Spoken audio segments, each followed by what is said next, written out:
Is it going now? Hello, party Yes, people. now it's going. All right. We did it. We did it. Come hang out with us. We're going to talk about some crisis protocol. We're a day late and like a brick short of a load, but we're here. We're here to talk MCP. We are. Yeah. MCP. Marvel Crisis Protocol. A game of positioning. Formerly known as a game of positioning. Oh, you can't. That's not nice. That's not nice. Well, I mean, it kind of like covers the topic, hey? Like, This is 45 struggle bus.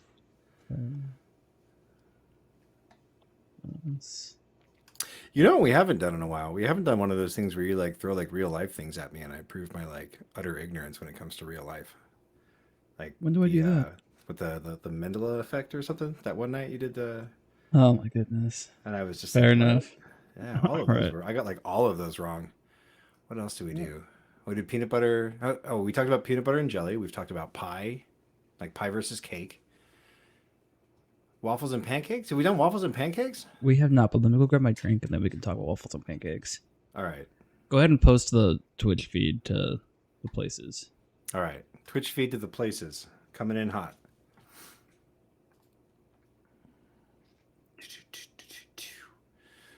I hope you're all tuning in for our rousing conversation about pancakes and waffles tonight. We'll probably get to some MCP in a little bit, but we're going to start it off with something light. I mean, I say light, but we all know that pancakes and waffles are both pretty heavy. Ooh, shorts versus pants? That would be a good one too. I'm in for that. Did you know that short pants used to be like a thing for children? Like, I don't want to imagine my adult life being forced to wear pants all the time. Like, it was bad enough when I worked in an office with a dress code and I had to wear like slacks every day.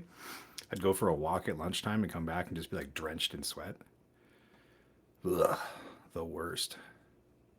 Maybe not the worst. That's totally like a extremely first world problem. And that's, probably okay. But doesn't mean I can't whine about it. Because, sometimes you just got to whine about stuff. Dun, dun, dun, dun, dun, dun.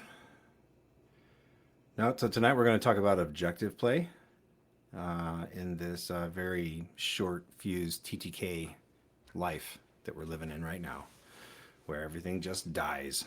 Oh, you're standing on a point? What if you were dead? Can't stand on a point if you're dead. Da, da, da, da, da, da, da.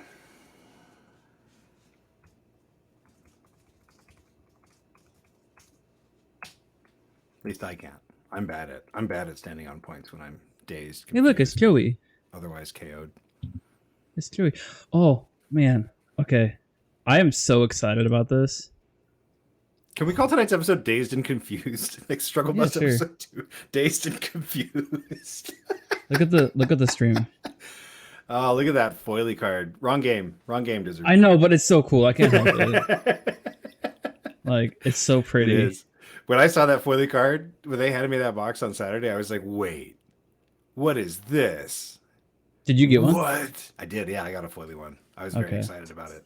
Well, because like I got a from my one and an Ahsoka. So. Oh, you got an Ahsoka too? Oh, you got okay. So like my. So did you, right? Yours is in a core.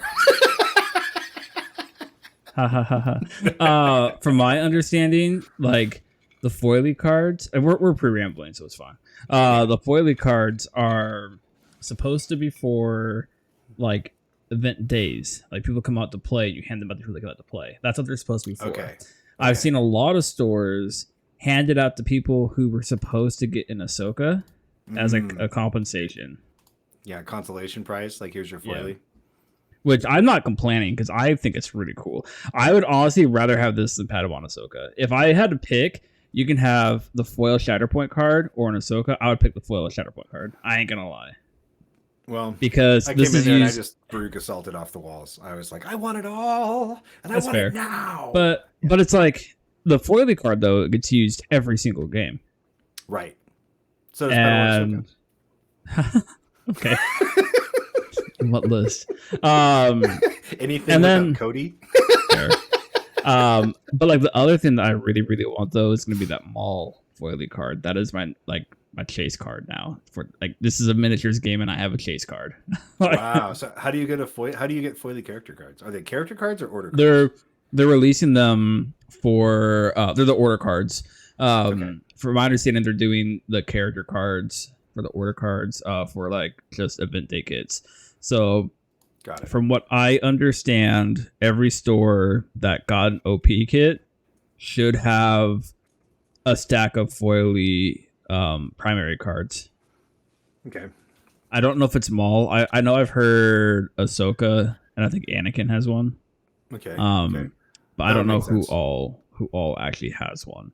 But I know Todd's doing something this next weekend, so I might actually go up to TAG to play just to get a foily card. Nice. How far is that drive for you? Like an hour. Ugh. I know, that's why I don't go. Yeah, that's rough. Joey I says got just the- rocking the beard. Yeah, I'm catching up to Sam. You'll never catch up. We're both catching up to Joey. So That's true. I do think though that I do think I have more gray in mine than you do. Oh, I think that the blonde just maybe hides it a little bit. Like you Yeah, can't really tell probably. that like the silver streaks, like because it doesn't really stand out. So it's just kind of Yeah. like it's there. I just So like feel what I the hate, beard is losing color slowly. what I hate though, is like how patchy the sides are. I can grow a sick goatee. Look how full this is, but then the sides are just very patchy. My friends discovered my Instagram account, and it has pictures of me pre-pandemic when I had like such an epic mustache that I miss all the time, and they challenged me to regrow it, and it's such a long, awkward period. It takes Mhm. like a long time to get that thing to the length. Were you able to and, like, curl it? Oh yeah, so Oh, I wasn't much for curling. I didn't really like to curl it. I would curl it from time to time, but mostly like it has a little bit of a natural curl to it, so I mhm. would just work it. And that was why when the pandemic came around, they were like, "Don't touch your face." I was like, "Well, this thing's probably gotta go then." So why didn't you bring it back? Because the awkward period, because there's such a Yeah, long awkward period, because you have to grow out like all this stuff, like all yeah. the like right above your lip stuff, and that stuff doesn't. I mean, I can't speak for everybody. This does not grow very fast for me, like up No, here. no. And like I was genetically engineered to have a neck beard, and I've just been Same, like working with this for a really same. long time to like try and make it into something better than that. But the mustache was like, I don't know, I miss it. We'll see how far I can make it. I'm like 4 days in, it's already over my lip. I've already ruined like two shirts. For me, for me, it's very much I'm genetically engineered for a goatee. Um, Okay, there you go. but Nothing it's wrong with better than that. nothing. Um, but you were saying what were you? Oh, pancakes or waffles? Pancakes or Um, waffles? Yeah, I mean, pancakes. I guess we could like lean into beard, goatee, or mustache. Like Let's just do that's also both. an interesting topic. Okay, I mean, right now it's just Joey in here. Oh, there's like 7 people in here. Hi, everybody. some people might be here for content. People might be here for content, but now I'm really curious. Pancakes or waffles? Ooh, waffles. Pancakes. So Okay, let me tell you why. Because pancakes can absorb the butter and syrup more readily than the waffles can. Because waffles use an oil base with it, so they don't absorb that moisture as well. So you could pour like a gallon of syrup on your pancakes if that's you so wish to desire, and have a nice like thick pancake that's nice and Okay, I see what sugary you're saying. and bad for you, but it tastes oh so good. And tell me, when did you ever okay, so like when you think of eating pancakes, right? You think of eating like 20. But when you think not I'm being hyperbolic, of course, but like you know what I mean. Like you Yeah, think of pancakes, you eat like a stack of pancakes. When you sure. eat a waffle, it's like I'm eating a waffle.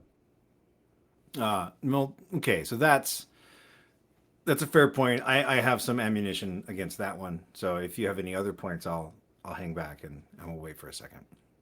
But otherwise, if it's pancakes versus waffles, it's actually French toast for me.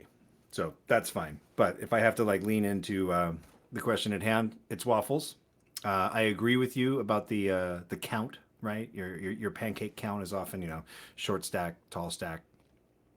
I got somewhat, I don't want to say ruined on pancakes, but like this diner in the town that I used to live in kind of ruined pancakes for me Hmm. from anywhere else besides this place because I showed up there for the first time and I expected like a short stack of pancakes with my like fried egg breakfast.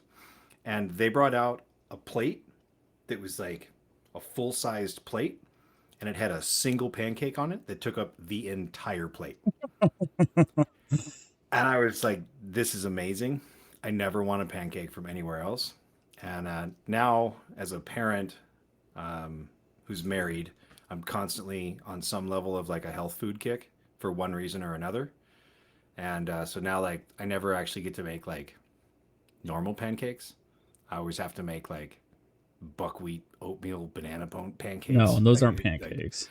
exactly right. So maybe that's part of the reason. But those all taste Well, pretty good still when you make them as waffles. to be fair, I here's another argument for pancakes though. Mm. Is you could do different things with the batter than you could do with waffles. Like you can't really do an apple cinnamon waffle, but you can do an apple cinnamon pancake with apple chunks in there But why? because it's delicious. Because it's delicious. I guess I like the fanciness of waffles. I guess I'm a fancy man sometimes. And your point about syrup absorbing, my waffle comes with like 3 dozen tiny cups, so I can get like pure syrup if I want to. Just be like and like pour it right out of those cups. Joey, it seems like we're outnumbered. Everybody else here likes waffles. It's that little crunch too. That little bit of just it's good. Right before it gives out, it's pleasing. It's very I see. pleasing. I like it to be soft and fluffy. Okay, okay. I think the other thing I have with pancakes is like making actual pancakes. Is like it's got that whole like you gotta you gotta beat the devil out of it, but you can't do it too much. Yes. But you gotta beat the devil out of it, but not too much because if you do it too much, then it's just cake. We take the pan Yes. out of it and it just becomes cake. And I never really found that point of equilibrium in that. So So I learned from my grandpa, and he was like, "You gotta stir it, and sure, then once you see this, then you stop. You just stop stirring it, and then the same thing. Like you pour the pancake on there. As soon as all the bubbles pop, you flip it. Once the yes, bubbles are like, if you flip it any sooner than all the bubbles popped, it's not gonna be cooked. If you flip it too late, it's gonna be burnt. Uh, yeah. Next The the, question the, though. the, the Holy, the bubbles the bubbles are for real. Like yeah. that might be the best part about making pancakes. Is like when those bubbles pop and you're like, okay, it's got a built-in timer. I'm here for it. I left my parents just let them make them, but where are they now? Like, I mean, like, French toast was like that's what I learned from my dad. Bacon, French toast, and perfect eggs. So I always loved cinnamon toast, where you get like the cinnamon mixed with the sugar, and you butter a piece okay, of toast, and you hmm sprinkle that on there. It's hmm always amazing. over the But butter, right? So it holy, gets nice and yeah, melty in there. Yeah, yeah. exactly. Holy Mackinac says fake syrup or maple syrup. Ooh. I have children. Maple syrup is expensive, so mostly fake syrup. But if I get to choose what I want, absolutely maple all the way. Real So maple. I'm gonna go stick a funnel in a tree, but I don't have a maple. I when I could find my hipster snowflake syrup, it's amazing Hmm. because I love like Nice. homegrown maple syrup. It's so freaking good. Yeah. My grandpa actually taught me how to make syrup from like maple. Like you get maple extra, like, not maple extra, but you get it like a thing of Wow. maple, and you just make your own syrup. So I would do that for a while.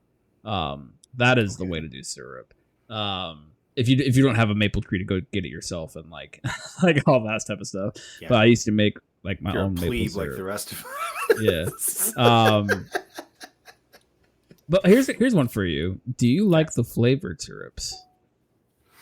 Oh, like boysenberry, blueberry, raspberry, like Yeah. all that. No, I like beer flavored beer and I like syrup flavored syrup So like, and but I like my like thing, my coffee thing with flavored that, coffee. my thing with that has always just been like, why don't I just put like jam on it. Yeah, right. Give me a preserve. Give me just like actual fruit, like Yeah, fruit and powdered sugar. Like that gets you most of the way there. exactly.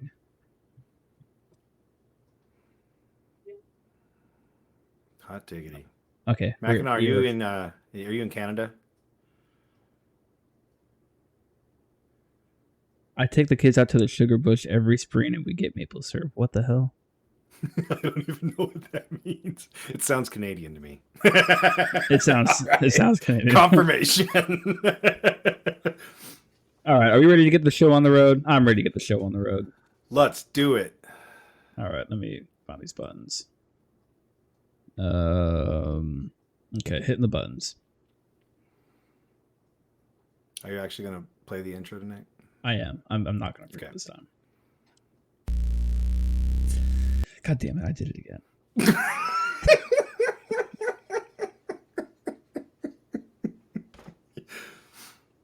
You jinxed me.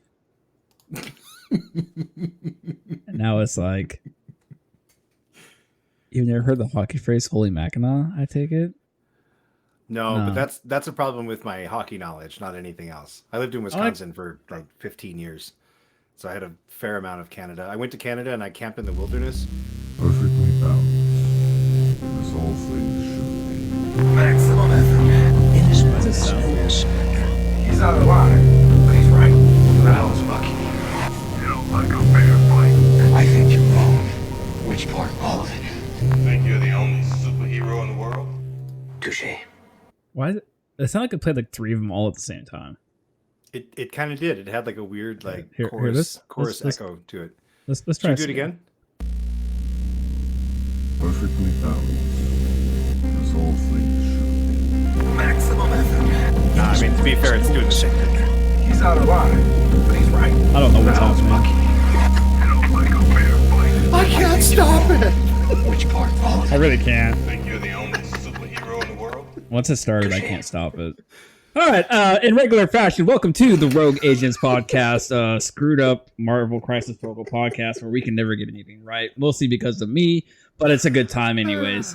Thank you to the people hanging out in the Twitch chat. We had a lovely conversation at the pre-ramble talking about maple syrup and pancakes and waffles. And if you'd be so kind, listeners, to come into the Discord or wherever and let us know if you're on YouTube, whatever it may be. Are you a waffle person or a pancake person? And then we had a follow-up question from Holy Mackinac. Fake syrup or maple syrup? So that's how we started this day off. It started out real good, and then I go and ruined it with that introduction. So here we go. I mean, it was fine. It was fine. it was just fine. it's. It's I don't normal know why you fashion put some for kind us. of weird effect on it. That's all. I don't know what happened. I didn't do anything. I just clicked the button. That's my line. That's fair. Big thanks to patrons. I've never really understood that they call the thing Patreon, but people are I feel just like we should call them patrons. all right. Our patrons. Thank you for being a patron with us and all that. Holy Mackinac says if you vote fake syrup, you lose your Canuck card for a year. I was never issued. Well, if you've got a Canuck sugar card. bush that you could just take the kids to and pick up some You know syrup. what? I mean, Can you, if I send you my address, can you like send me some like actual like Canadian maple syrup? Like I would pay Better shipping yet. for that. Can I have a sugar bush? I'll hit you up later, man. Anyways, there's been some hot talk in the pre-ramble here, but thank you people for listening to us and hanging out with us because that's what all this is this big old hangout. So Sam, let's go ahead. God, I'm getting my casts mixed up. I guess we'll just if you're interested in Shatterpoint content, go ahead and check us out over at Rogue Support. There we go. Yeah. Because apparently I almost said, come check out, what are you doing in your cantina, Sam? What about your corner of the cantina? Oh, my bar with no doors drink tonight is a White Russian tonight. White Russian. You really like those I'm on a White White Russians. Russian kick. Do you, I really have you do. ever put nutmeg in yours? No. I feel like we talked about this when we talked about eggnog around the holidays. And no, I've probably done did. nutmeg in eggnog, but not in White Russians. Yeah. You should try it sometime. Let me know how it goes. That way I know if it's good or bad. I definitely just kind of prefer the just generic Caucasian. I'm one of those guys that like when I find something that works, like I'm probably good there. I don't really feel compelled to explore new things. That's fair. Um, I have a good old arrogant bastard because I didn't drink it last week, Nice. and All right. it's good. It's good. I haven't had one in a long time. They're good. They're good.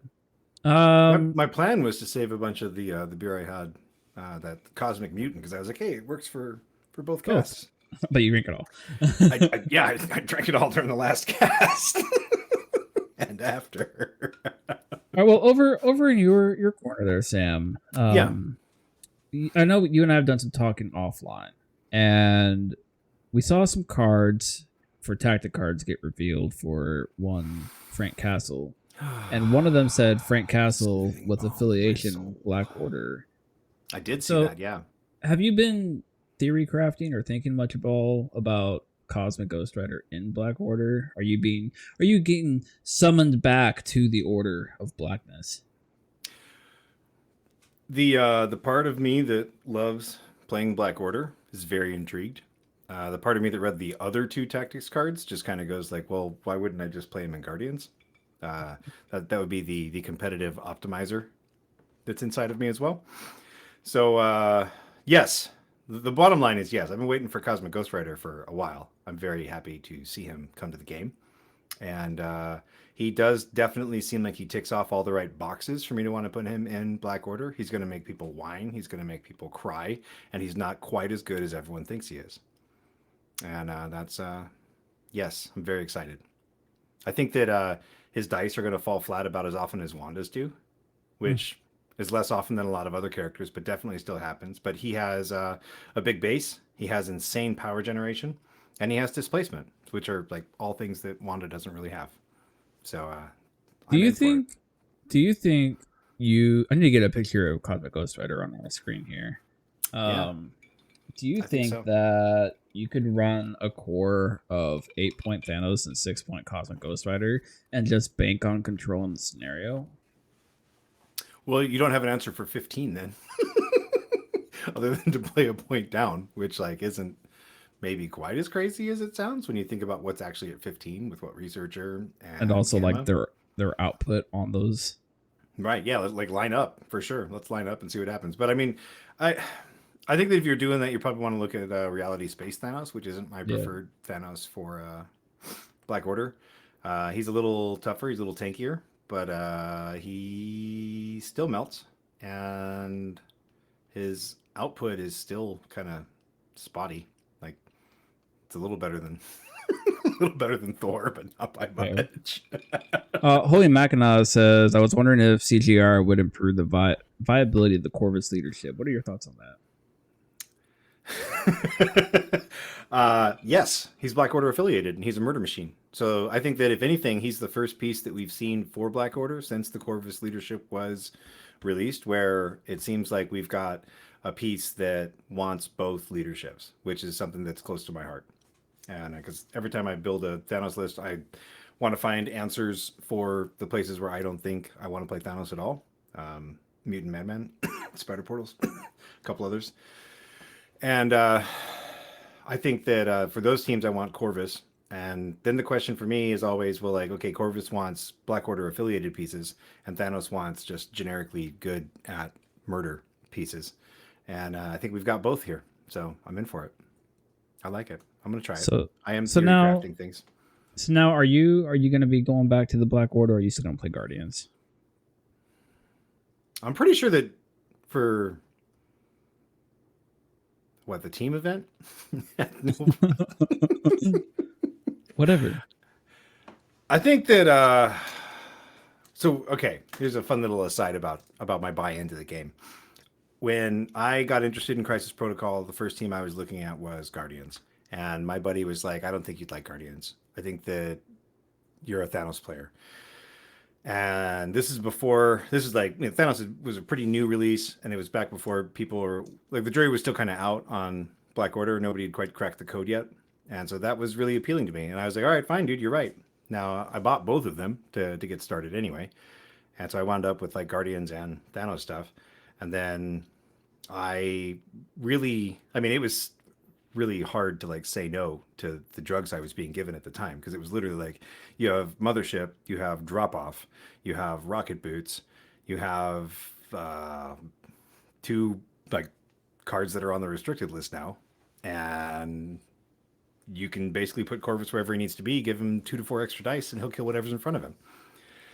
And golly, have the times changed. But I mean, I think a lot of the same stuff still holds. So when you ask me if I want to play like Guardians or Thanos, Black Order, my heart of hearts is going to make me play Black Order. I can't lean into Guardians. They're too popular. They're too good. They're a proven commodity, in my opinion. And I think that nobody loves Black Order anymore. So I guess it's got to be me again. So my question for you then, you were in a chair and it really like cued my brain with like these questions. The end begins here. Last year for Nova, you punted to Web Warriors. Do you think Cosmic Ghost Rider shores that matchup up? Because I think he actually does. I think he does. No, I think he does because he has all the displacement to get rid of the stealth mechanics. He has energy attacks. He has displacement mechanics, and he's a chase, and he gets chase. It's running 3 models. The chasing is good. The chasing seems very effective. Yeah. The running 3 models into 5, you're never going to have the last activation.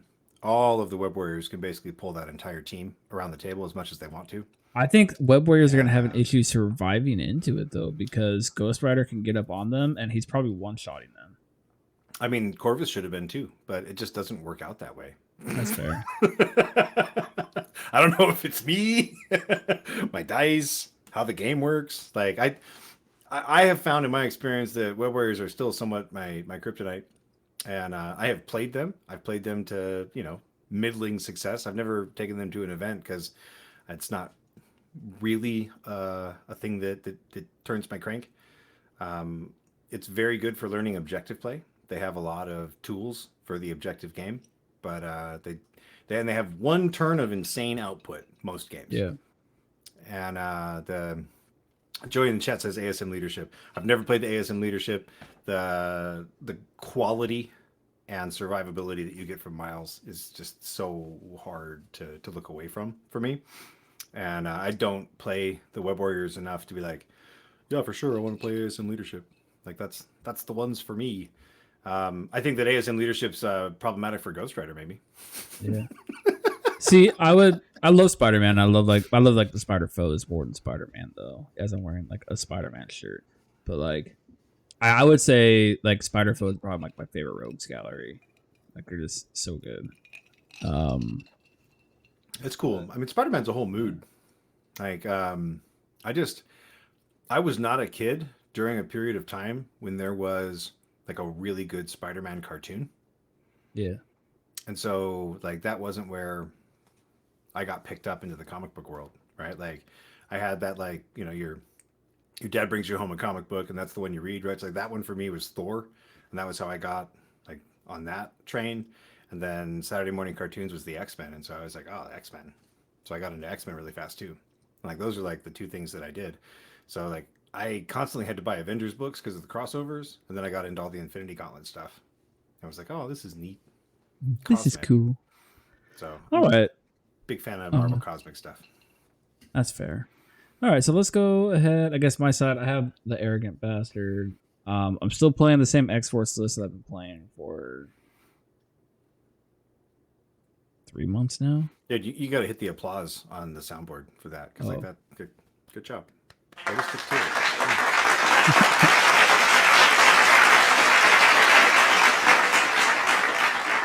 I think it's the soundboard in Riverside because like even that was like had that weird echo going on. We're in a tube or something.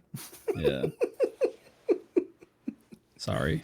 But yeah, no, I'm still playing the Hellforce, and I still think this is like the best X-Force that's ever felt. I'm still happy with it. It's really just making right decisions. But yeah, nice. I have fun with it. So, I guess that takes us to the topic. I mean, we can segue. Yeah, we were talking about Web Warriors. They're good at objective play. Yeah. So today's topic, we're going to be talking our Struggle Bus episode 2, and we're going to be talking about, do affiliations that are more primarily focused on scenario, aka Web Warriors, have an issue right now in the game because of all this time to kill stuff and things just dying. So your immediate analysis of this statement, do you think it's true?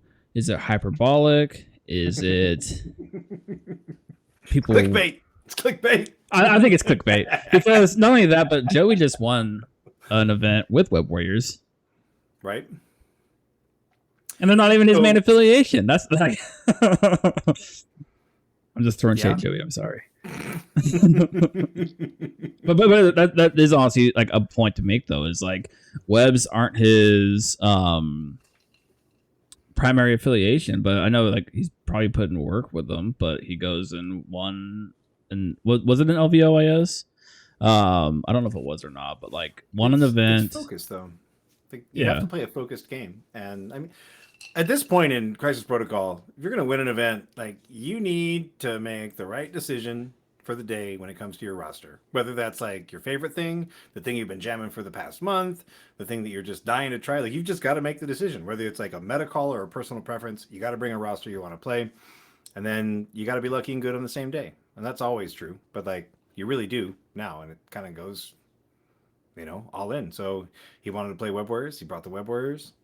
And then the rest of the day plays out. And like there are things in the meta, there are pieces in the game that just do a number on Web Warriors. But if they're not there, then absolutely. Web Warriors are amazing.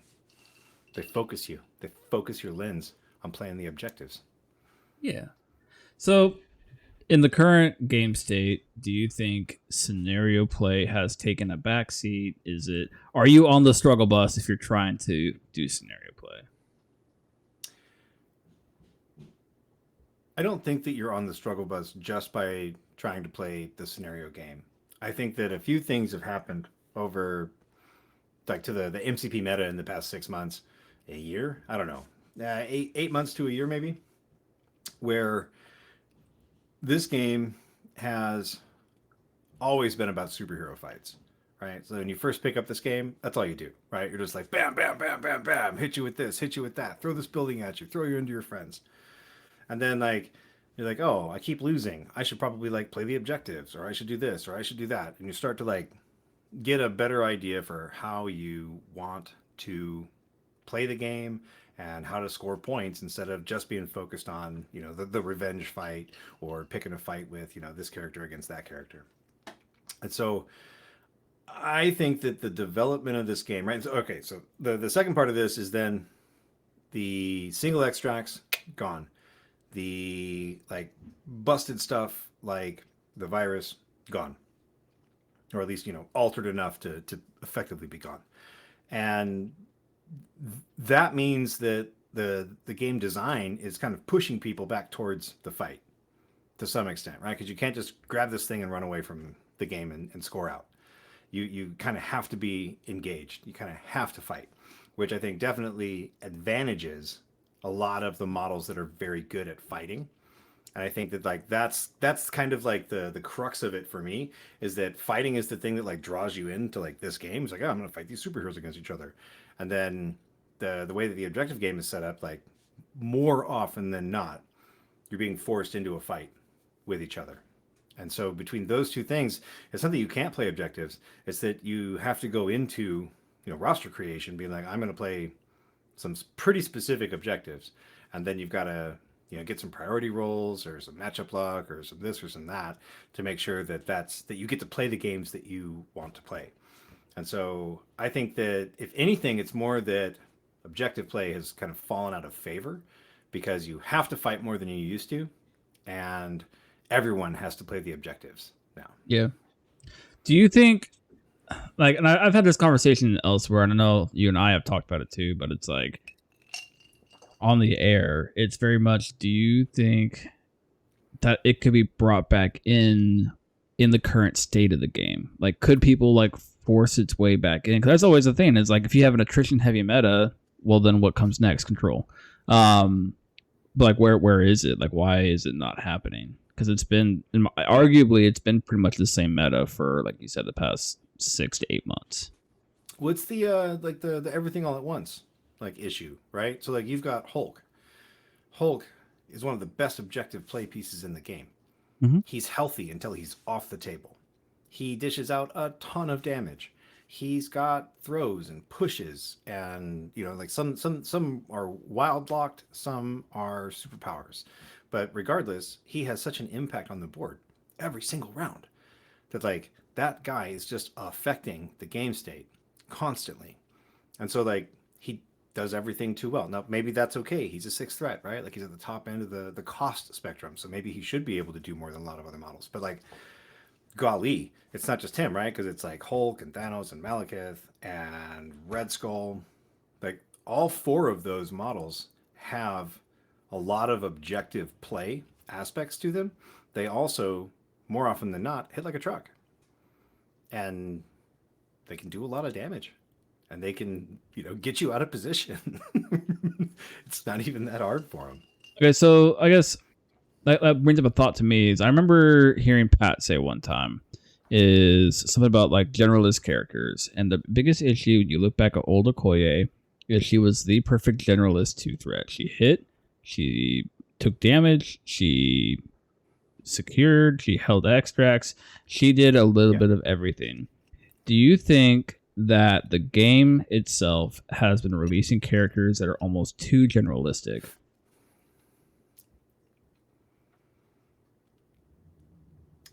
I haven't had enough games into Squirrel Girl and Gwen. I haven't played enough of them either. Mm-hmm. I haven't seen them at all. Gwen is definitely in that kind of generalist category for me, like as a hot take. But like she's got damage reduction, she's got that insane tactics card. Like I mean, if I'm honest, for the game that I learned how to play, all of the characters that we've seen in the past, at least the past 4 releases, and I want to say going all the way back to the Rivals Pack, Wolverine and Sabretooth, that we have just seen an uptick in what models can do on the table during their at turn. their threat cost. Yeah, just like during their turn at their threat cost, like these models action economy is high. Don't call it power creep. But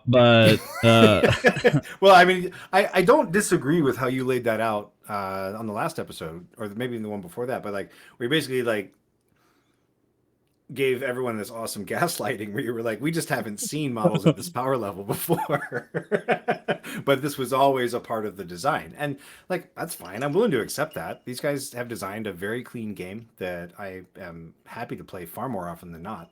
Yeah. And I just think that we are definitely seeing characters that do a lot more with their activations than some of the older models, which, I mean, power creep or not, I think that's fixed with another card pack. We've touched on that before. I think that, never again should probably be like, hey, not very often. But that's my personal opinion on it. And I would love to see some older models get a dust up, because I've got the stuff on the wall behind me, and that's like the stuff that like I play with more often than not. And then I've got like an entire like closet full of things that I'm just like, yeah, that's probably not seeing the light of day for a while unless something drastically changes in either what I want to play, how I want to play, or what I'm going to just put on the table for whatever reason. And I'd like to see more models get a bit of a dust up. I think I just like, because I was talking about the whole generalist thing, like I'm thinking about it in my head, and I'm like, you really think about it, pretty much every character, probably a few exceptions, really kind of like just do everything. Like if we go back to Malekith, yes, he cost a lot, but he survives, he hits, he control, I would say mild control or soft control, and he's a big threat. And then you go into Red Skull, he hits like a truck, he has control because he's got a fairly easy access to a push. If you need it, you'll never get it. But like, if True. you're just rolling dice, you'll hit it like every single time. Yeah, it doesn't make sense. And then he has his grunts for secures. So it's like you got that. Yeah. Then you go to, let's go ahead and talk about Logan. He has survivability, one because of exceptional healing, and two because of healing factor. And he's like, what, 442? He's got mobility. He has soft control in the form of his throws. He's got insane amounts of damage, and his mobility lets him score on points like nothing other. So he's really an all-inclusive package, which is why he can run a flank. Psylocke is very much the same. Extremely mobile. She can run a flank. She's surprisingly survivable for her stat line. And then if you take Crimson Dawn and exceptional healing, now she has exceptional healing and healing factor. I'm just trying to think of characters. And Bill? Voodoo? Bill.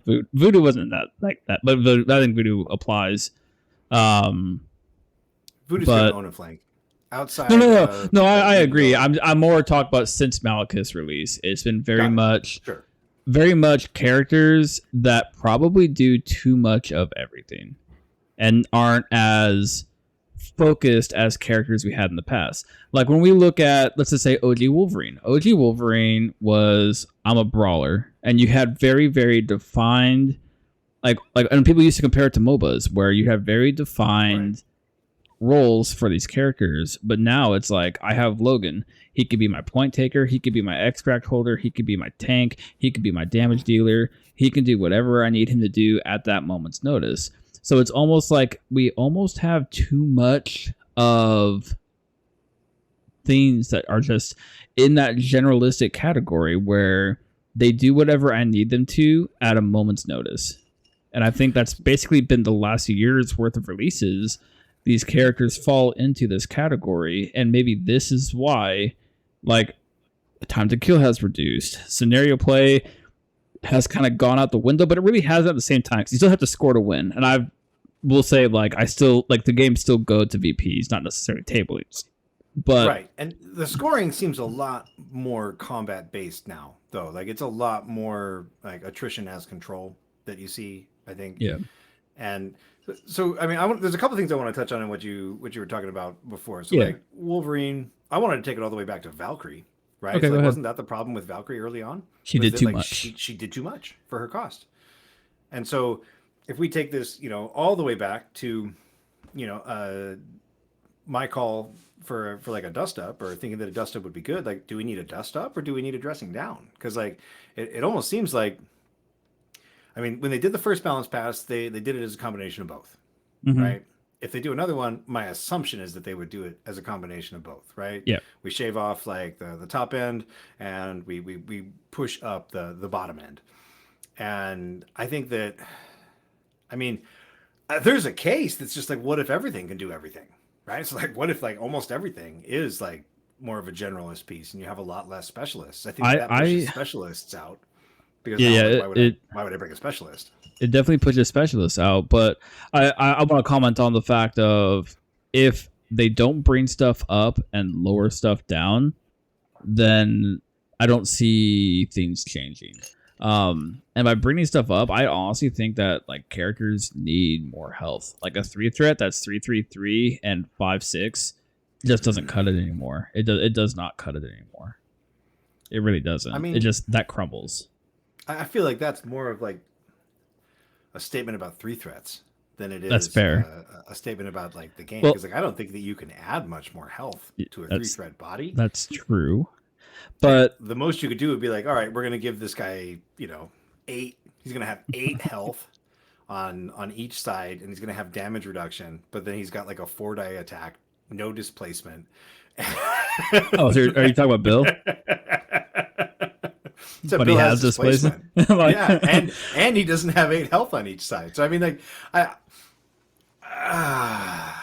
it's like, what do you actually get out of a 3-threat body? Which I think the way you phrased it, I think also begs the question, like 6 and 7 threats, 8 threats, like that's a pressure point.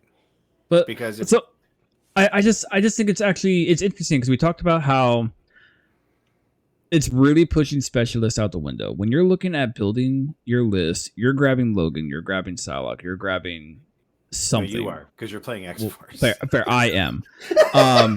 But and I don't. Maybe this is just a me problem. It might just be a me problem. But riddle me this, Batman. Ron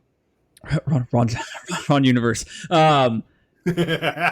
When you are reaching for characters for your roster, do you find yourself grabbing these more generalistic characters, or is it? I'll just say the days of old where your tech slots are tech slots. I don't really think they're tech slots anymore. I think it's like, oh, I'm gonna throw Logan in here because he's gonna do whatever I need him to do. Or I think some Bill. of that's the affiliations you choose to play. Okay. And so let's think about some of the like lesser represented affiliations, right? So like Convocation. Mhm. Convocation almost assuredly wants to bring Bill, has access to affiliated Voodoo, probably isn't bringing Logan. Now, Yeah. could they? Absolutely. No reason you can't. But there's no synergy there. You're just bringing a piece because they're good.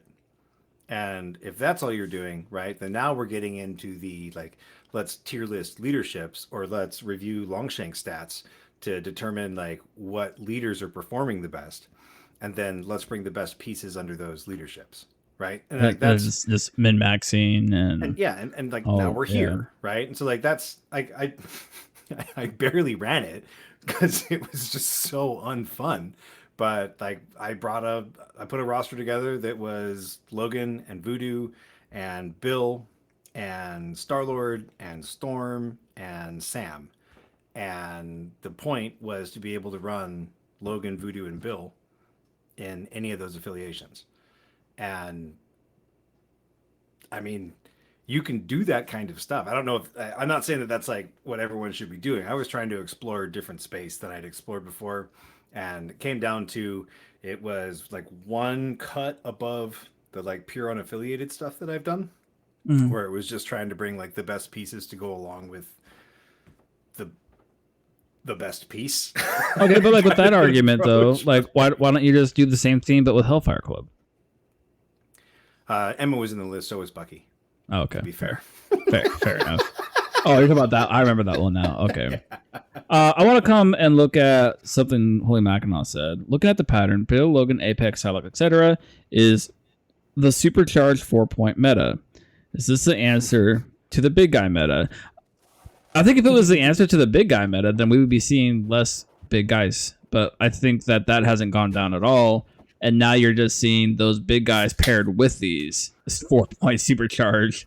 Like, Well, I you mean, really let's- are, though. Like, Let's be fair though. Like it pushed Juggernaut out yeah. because now you can get basically you can't get Juggernaut for 4 points, but like you can bring Rhino, or you can bring one of these other. Well, that and kinda like superpowered Malekith force. just murders Jugs. Yeah, and that's also true. I mean, we touched on it last week. If they've basically come out and admitted that they're designing to beat what's good in like consecutive waves, then sure, it makes perfect sense. I don't have to like it. It doesn't not make sense from both my experience and from like a design perspective. Like it's not my favorite approach that games take, but they all take it sooner or later. Yeah. Like once you've gone on long enough, you've got to find answers, or you have to introduce like new mechanics. And like one leads to power creep, one leads to bloat. You can do both too. Like so I don't think it's the answer to the big guy meta either, because I do think that we'd see a lot more. I mean, if there's an answer to the big guy meta, it's Shield, in my humble opinion. I'd agree with that. I think Shield's in a really good spot, and they also don't play anything that's like the hot topic of the week. You know, like what's the craziest pick that they have? The craziest pick they have is probably Dynamo. That's what I was going to say too. Yeah, absolutely. Like, and he's real good. You know what I mean? Like, I feel like Dynamo is the like 11th, 12th, or 13th character in a lot of rosters. and then Shield's just Whereas, like, like, give me I should do him. Oh yeah, no, the Statue of Liberty right there. They're just like, give me your 13th, 14th, and 15th character. So I guess back to the main topic of struggle busing and scoring Yeah. scenario. I think it's more so the state of the game isn't making it hard for scenario to be played because you're still playing scenario. I think it's what you said. I think it's the fact that these scenario teams are very, very, very, very typically squishy, and they don't hit like a truck for their affiliated characters most of the time. Whereas you have stuff in the game now that hits like a truck and scores scenario and has control and does all these generalistic things that we talked about. And it's not really pushing scenario down. It's almost masking scenario. What are your top 3 scenario teams? Like, not to like tier list it, but like what do you think are like, when you think of a scenario team, what 3 teams, or more or less is fine too, but like what teams come to mind for you? Avengers, Web Warriors, and X-Men. Okay. I think everyone pretty much agrees that X-Men are in a more than decent place. I feel like Avengers is probably better than they get credit for right now. I think people got tired of seeing Sam win tournaments, and I think Avengers suffered the Wakanda effect, where people just got tired of them. My take on the Avengers is that it's that, and it's also that Avengers are at their best when like the heavy hitter meta is in full effect, and you can literally just bring Sam, and you're just like, well, what if it was infinitely harder for you to beat me until like almost all my dudes are dead? Yeah, and I think that's a huge one for Sam teams. And I think that also the grunt effect, which I've mentioned before, where like 2s are kind of less appealing to bring if you can bring a 4 threat. Like there used to be a time in this game when you would bring 2 threats for one reason or another. Not everybody did it. And now you're just bringing a grunt carrier. And now you're bringing a 4 threat grunt, probably Fury. And or you've got Skull. Well, Fury, that's not the same cost as 2 threats, but debatably it definitely hits harder than 2 threats. And probably the most. That actually brings up a question: is like, should grunt carriers be 5+?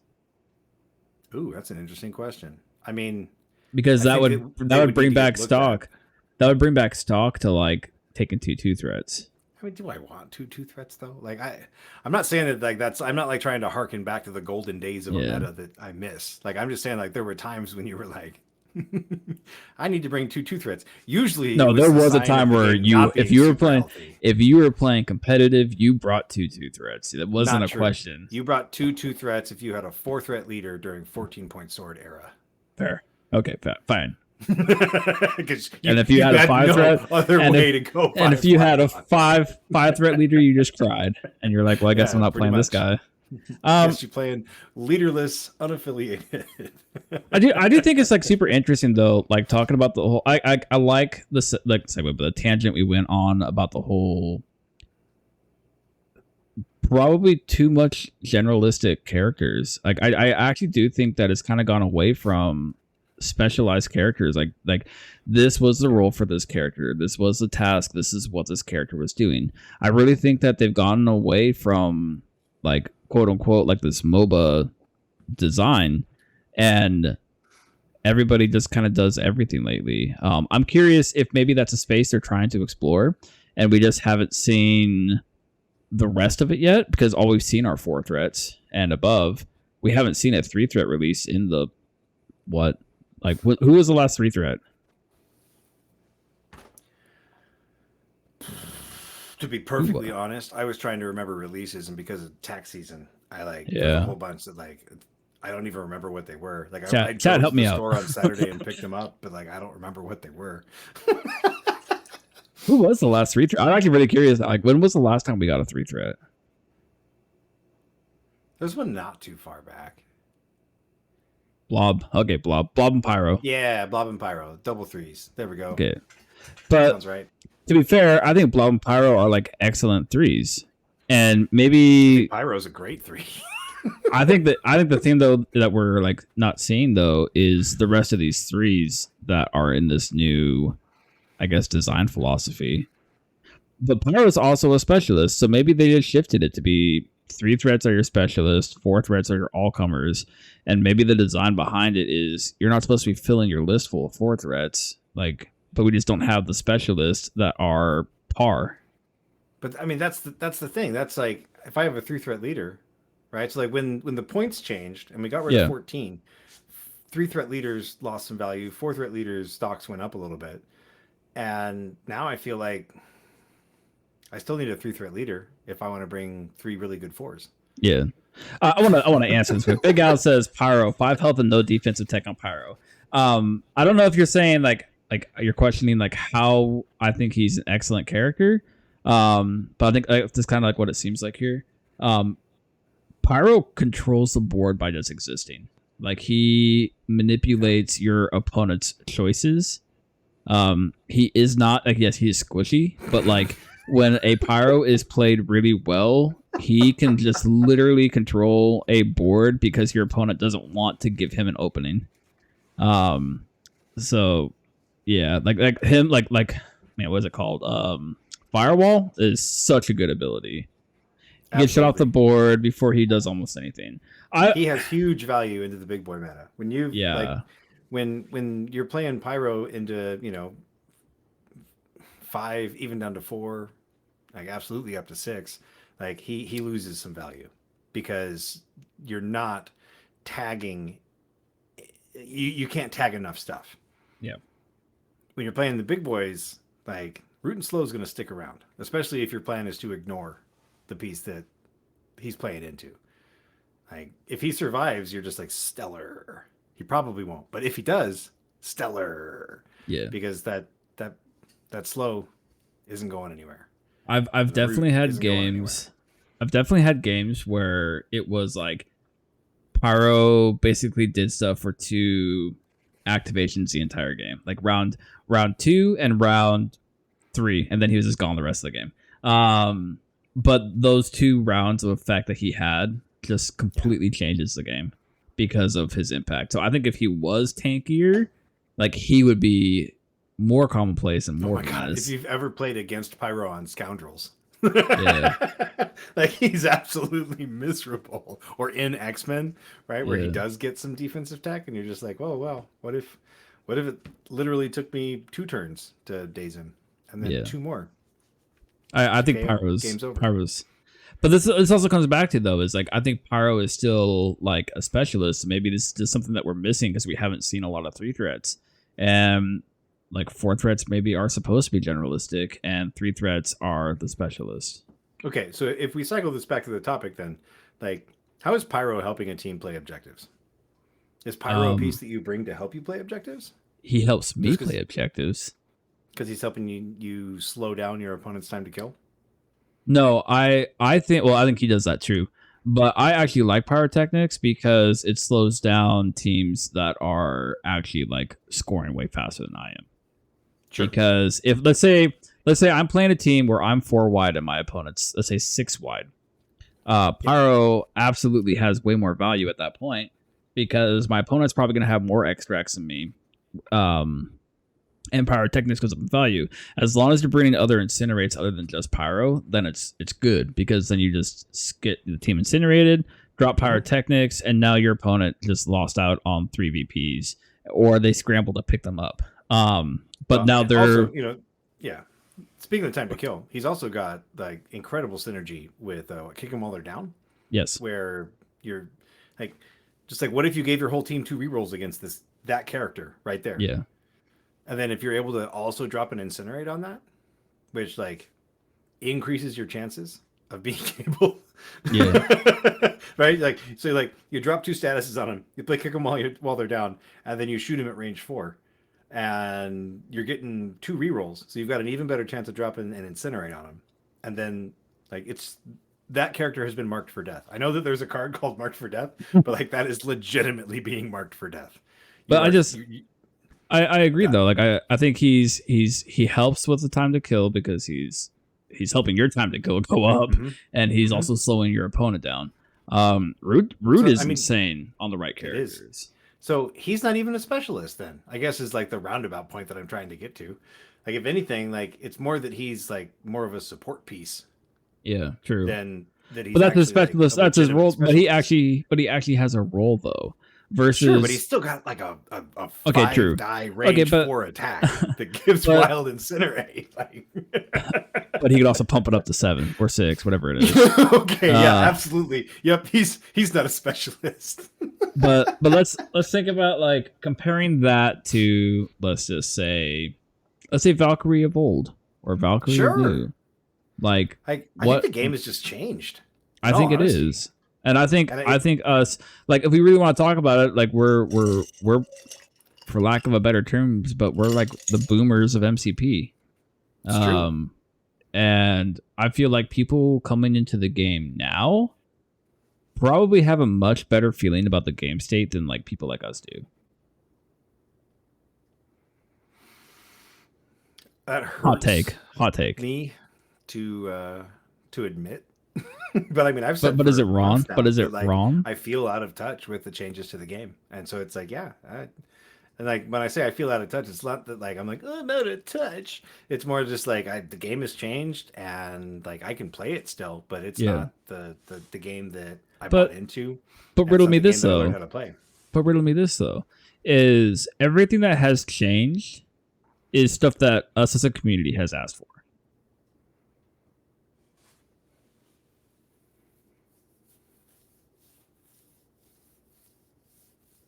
Sorry for the silence. I guess you not so much, but Thanos. But I mean, Thanos is like still existing in his current form, so yes. I have no compunctions that like that's gonna stick around for forever. My Yeah. point with Thanos is just like, please don't break my toy. Like, give me a Thanos that's wildly different, which they have typically approached by releasing a brand new model, which I'm not opposed to. Like, give me some Eternals Thanos, right? Like, give me like some like fragile dude that's about to like fall Yeah, apart. yeah. I think in they should search of do a a solution to his own demise. non-Infinity Gauntlet Thanos. I mean, Oh, okay, here's what I do. AMG, if you're always should have listening, been that, but AMG, if you're listening, give us a Thanos that comes with a Thanos chopper. what? Why? Why? Because I Why do want a I Thanos. need- I want a Thanos copter. Give me a Thanos copter terrain piece, but like No. don't make me That's play what I that want. I want Thanos. I want like Thanos without the Infinity Gauntlet, but like you I get don't the need my terrain dad's piece. Thanos, you know. Like, But like you get the terrain piece of the copter, because how cool would it be to just have you would bring that to every tournament you went to and be like, can you please put this on the table? I mean, I've almost built one like 3 times. I've looked for the models, like not like an actual one, but like Yeah. whatever that. I don't know the make and model of that style of copter, but Yeah. I have looked at models that looked close enough like it, and I've almost done it. But I just hate painting terrain. I hate building. That's and painting all you gotta terrain do. so All you gotta do. much.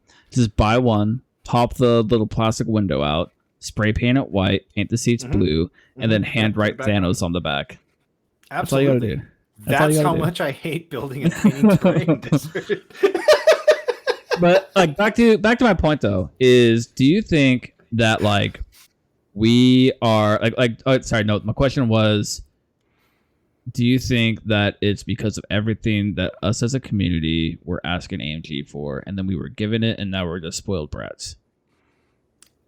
Absolutely. The only thing that gamers hate more than change is no change, or the only thing that gamers hate more than no change is change. Like, that checks out. Like, I remember back in I the just day. I just want to like finish that thought though. It's like Okay, fire away. you saw all the time on Facebook, on Discords, like crises need to change. This needs to happen. Thanos needs a nerf. Malekith needs a nerf. Hulk needs to be changed. These characters need to be buffed. And every single thing that was a common like complaint was touched on. Well, single extracts really did need to go. Sorry, Barncat, Yeah. but like that, the random mechanics, the this and the that, like the infinite abuse that was possible with a lot of that stuff is just not an enjoyable way to play the game, and I'm glad that they're gone. I have a love-hate relationship with flip secures. Like they're great until the game where you like lose 3 flips on various turns, and you're like, hold on, if I go back through the game, and here I had this uncontested point, I did the dice thing, I failed it, that's 1 point for you, 1 less point for me, and like we did that 3 times and I lost by 2, right? Like that's just like such an incredible feels bad. Mhm. And then you've got the games where you're like, oh, I played it into Kingpin, and or these slow characters, or this or that, and you're just like, dip, dip, doop. Yeah, it was awesome. I mean, yay, they're listening. I like one of the things that I've always appreciated about this game is that it has always kind of felt like the developers are paying attention. I don't love the I don't like whip snap decisions where things just get changed because people complain about it. I've seen that in other games and it's uncomfortable. But I also don't like it when like the power level just keeps creeping up. And I mean, at some point, I mean, in all honesty, at some point, I've played enough mini games to know that you just need a reset. You need an actual reset, whether it's a 2.0 or a card pack or a refresh or a mission pack that's good for 6 months, right? And then it's gonna get you. Then you're gonna get a new mission pack. Or to be right? clear Like, here, MCP doesn't need that right now. Like no, like no, I'm not suggesting that. I'm saying that these games get to a point where that basically has to happen.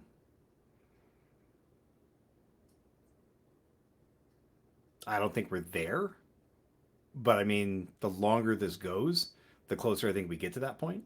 Yeah. Because if we're talking about like the same characters with way too much regularity and asking questions like, can you even play scenario anymore?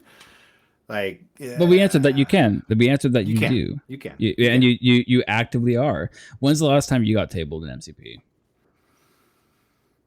It's been a while, but I mean, I'll quit before that happens. But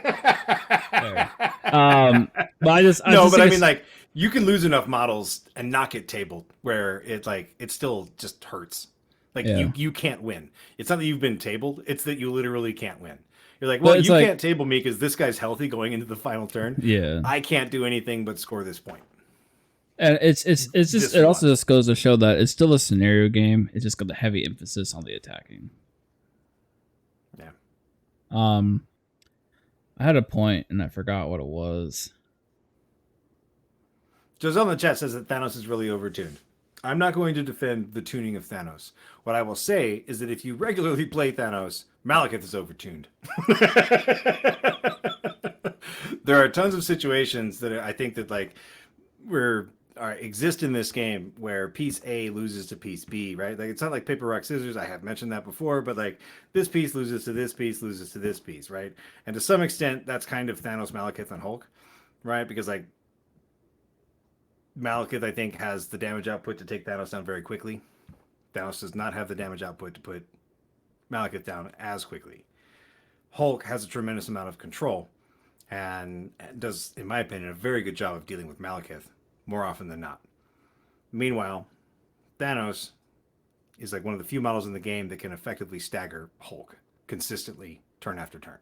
And so like there is kind of like a little bit of a paper, rock, scissors there with those three models, but they might all be overtuned. Well, that just goes into a whole entire topic that I've seen over and over again. Just beat into the ground at this point. Is 6+ too much for this game? I mean, when I was playing a 9-threat Thanos, that was definitely one of the reasons I had for playing him, because it was like this game is built for 2 actions and 2 to 6 threat. What if I had a 9-threat model? I guess that could have 3 actions. But it also comes to think about though is like this lens that we're talking through. I think we probably should have prefaced this episode with this. Is this lens that we're talking through is completely competitive. Casual, like I'm sure they feel some of this as well because nobody wants to go to a game night and just get stomped all night by Malekith and Hulk and Thanos.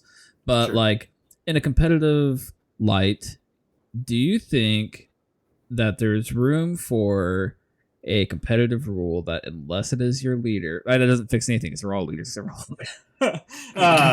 Hulk isn't. Well, I guess like, but I mean, but actually, it is a good question because it allows you to play Magneto, it allows you to play Thanos in Black Order, and it allows you to play Malekith as the Cabal leader. So it's like if you could not play a 6-threat leader or play a 6-threat unless they were your active leader, do you think that would feel better for the game in a competitive setting only?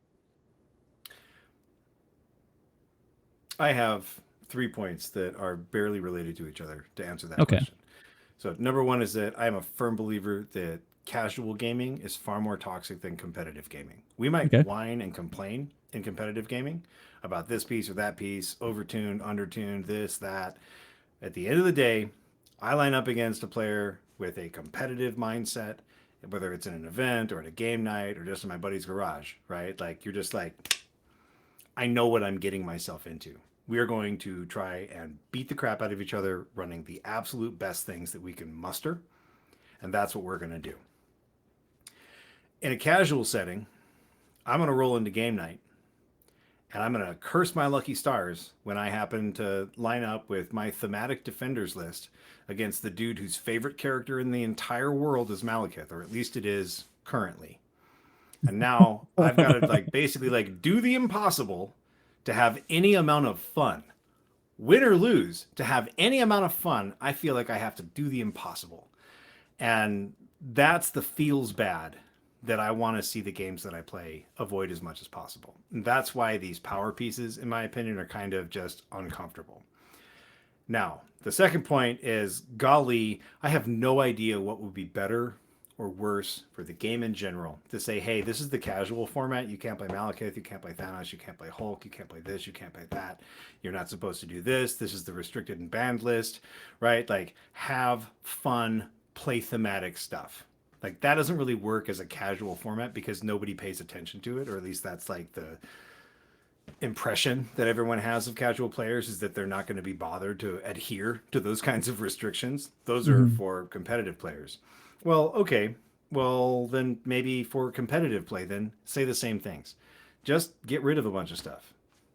You can't play with it.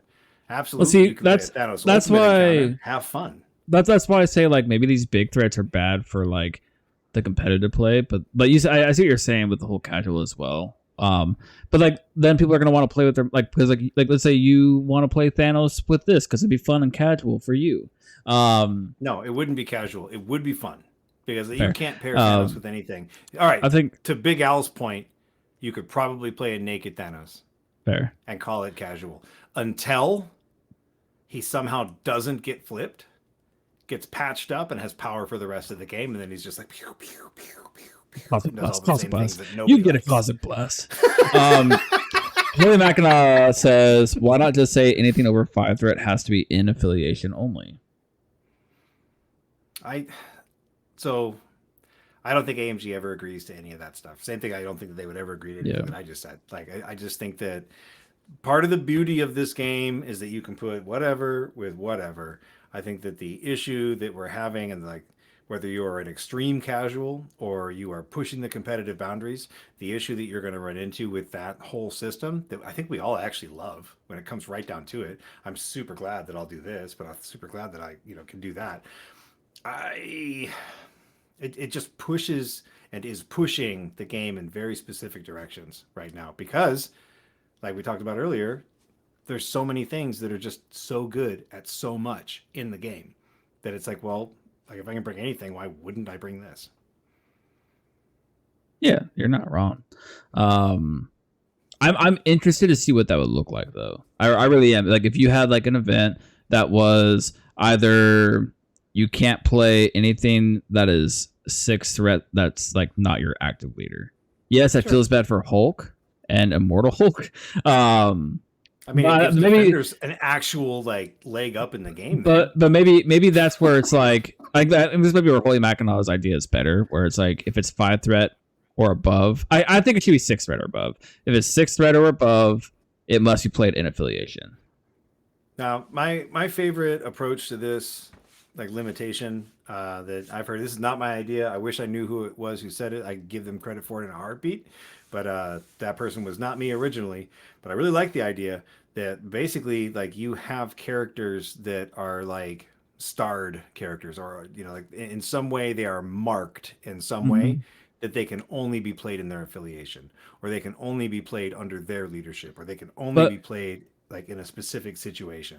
I think that's like really good, but like for backtracking, that's a pain in the ass. Yes. But for designing, I think it's amazing because it frees up a lot of design space where they're like, now I don't have to think about how this character is going to feel like in Avengers. Yes. I don't have to Because like, think honestly, how this.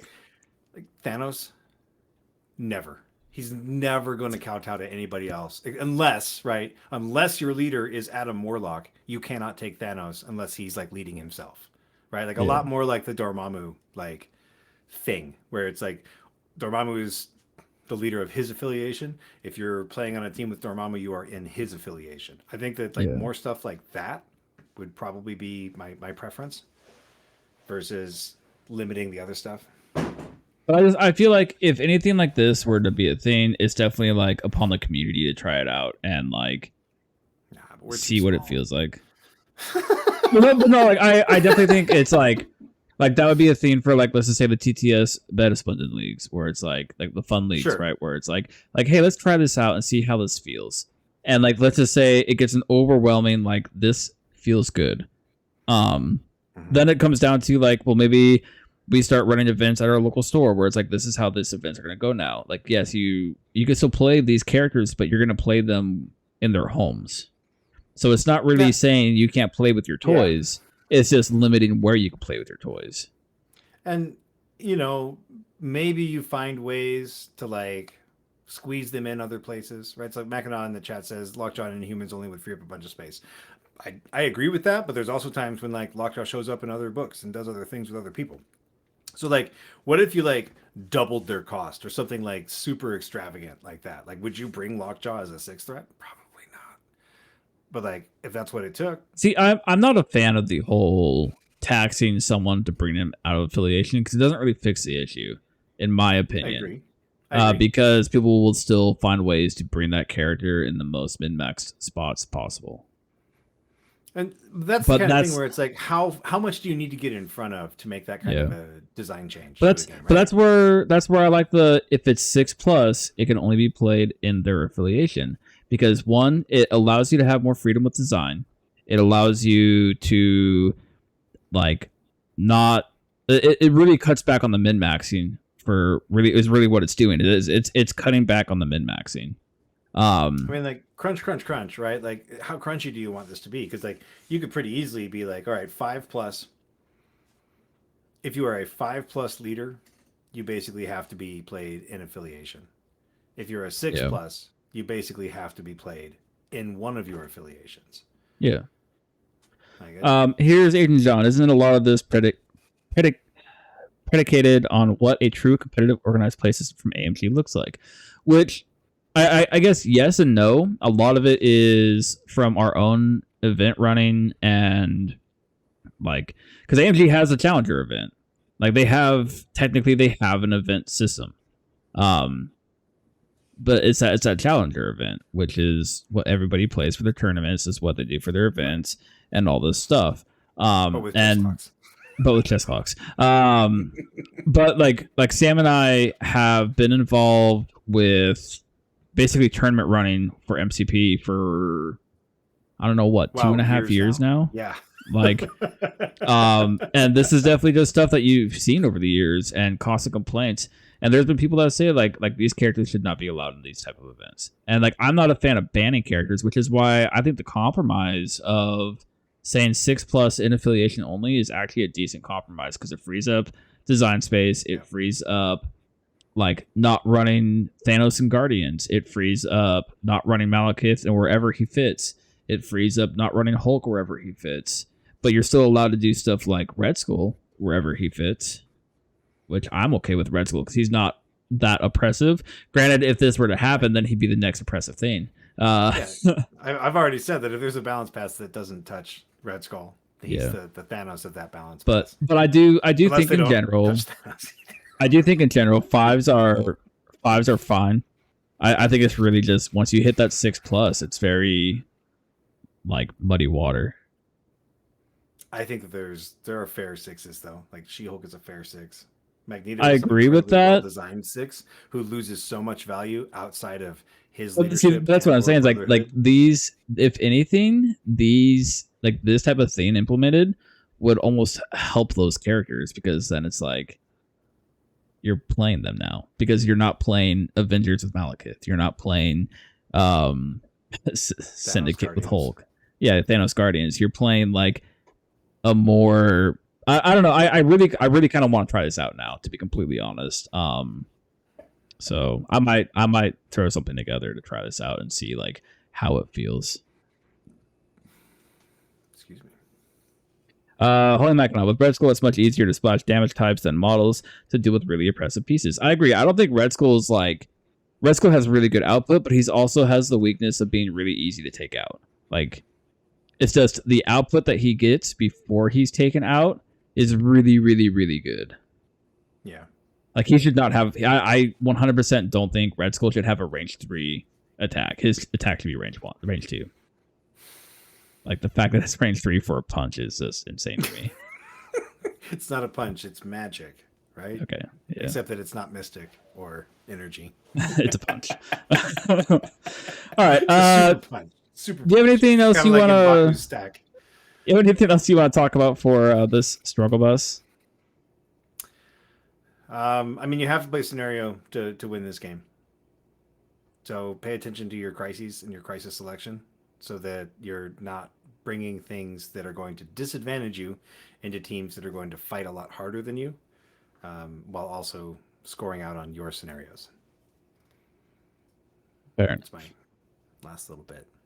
All right. Listener questions. Big Al. Finger guns pew pew. That's the challenge. Put a list together that makes Naked Thanos work. What about a Kingpin list with him? I think I responded to that in the question channel. You but, did. Like, why I just would wanted to- bring I wanted a to do no that. gem Thanos under Kingpin when I could bring space and power and have like infinite objective play with this dude that counts for 2 for basically the whole game? Yeah. Okay, another question from Big Al. The game would have less killing early if they moved the deployment line to the board edge, and then there would have more space between each other. I think it's a neat idea, but the issue with this is you have the entire game that is designed around deploying from range 3. So, and Mike from Danger Room, he even said in the chat, like, poor Mysterio, Crossbones, and Supergiant. Poor Cable. He forgot to mention Cable there, too. And the Reign of Terror that is the slow movement tool. Yeah, like... See you later, slow movement tool. Colossus. But it's very much like characters are designed like I think though if they did that though that they would get rid of the slow movement too. They'd have to, in my opinion. What if, I mean, so like, I don't think you get rid of it from the game, but I think maybe you don't give it to anyone as an actual movement, or you do it in a very limited scope for things that don't have small bases, or you do it in a way where you introduce like, there already are different movement types in the game. But like, what if like everyone gets a medium move, and then if you're going to do any of these other moves, you get a short? Like, you're doing. That's a different game, Sam. That's a different game. No, it's not. It's good design from a different game that these guys are also making. But I mean, and that's getting to the range where it's like, okay, like if these games go on long enough, they need some sort of a reset. Maybe not a reset, but a refresh. You know, like something to basically just bring everything up at the same level. Could you imagine Hulk being a medium move? Now he's on a large base, so I've already got stuff built in for that. So you say that he can't use anything but the short movement tool, kind of a thing. Cosmic Ghost Rider or Ghost Rider being a slow? I didn't say that if you had a big base, you have to be a slow. Oh, okay, okay. I've seen Ghost Rider slow all the time. He gets the slow status on him, and that's all he gets to do now. Okay. I gotta sift through here because a lot of people like to have conversations in this channel now. Right, that's all. Same question, but with Claw, the one about Nudok helping CS. How do you feel? How do you feel about certain affiliations getting a stack of leaders when others are crying out for change? I would imagine such hope that it's just the way releases have fallen due to production or whatever, but at the same time indicates 2 defenders. I cry in X Force.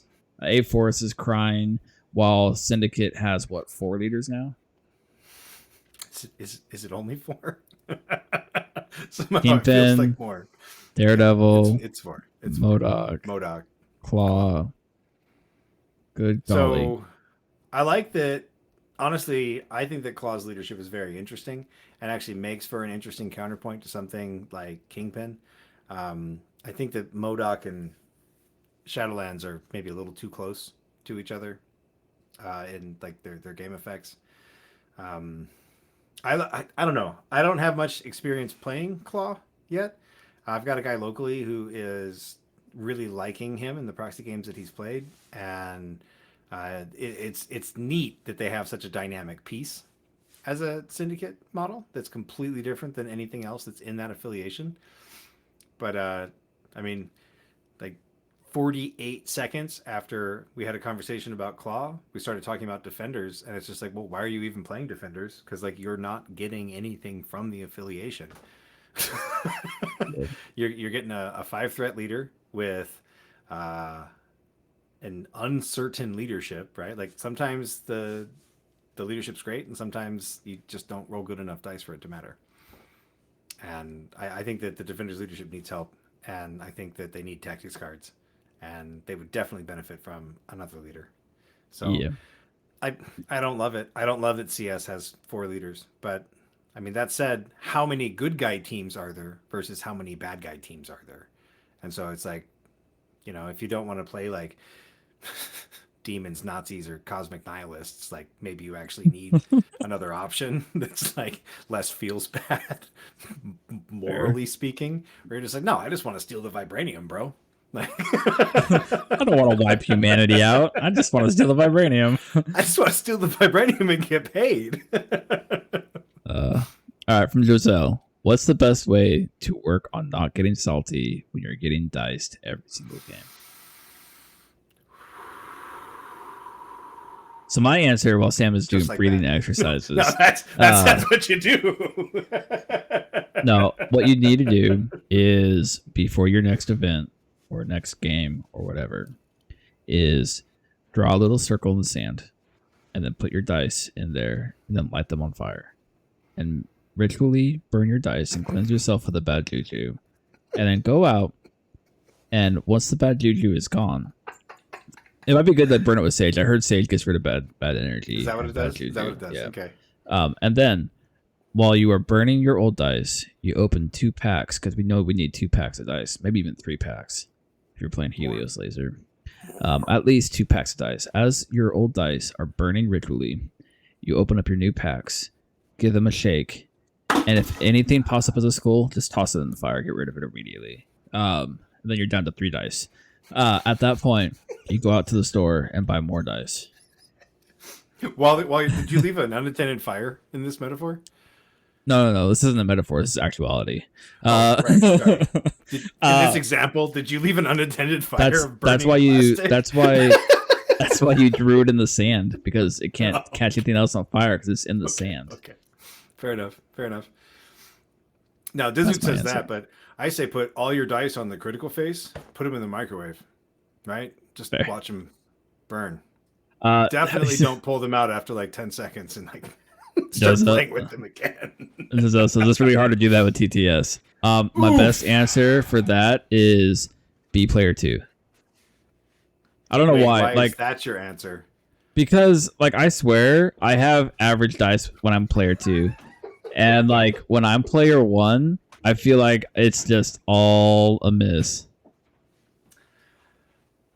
Even though I've seen the stats, I've watched Llama literally roll millions of dice, and I know that it are both equals out, and the code is literally unbreakable, and that it's supposed to be the most even odds dice that you could possibly have. It's even better odds than actual dice.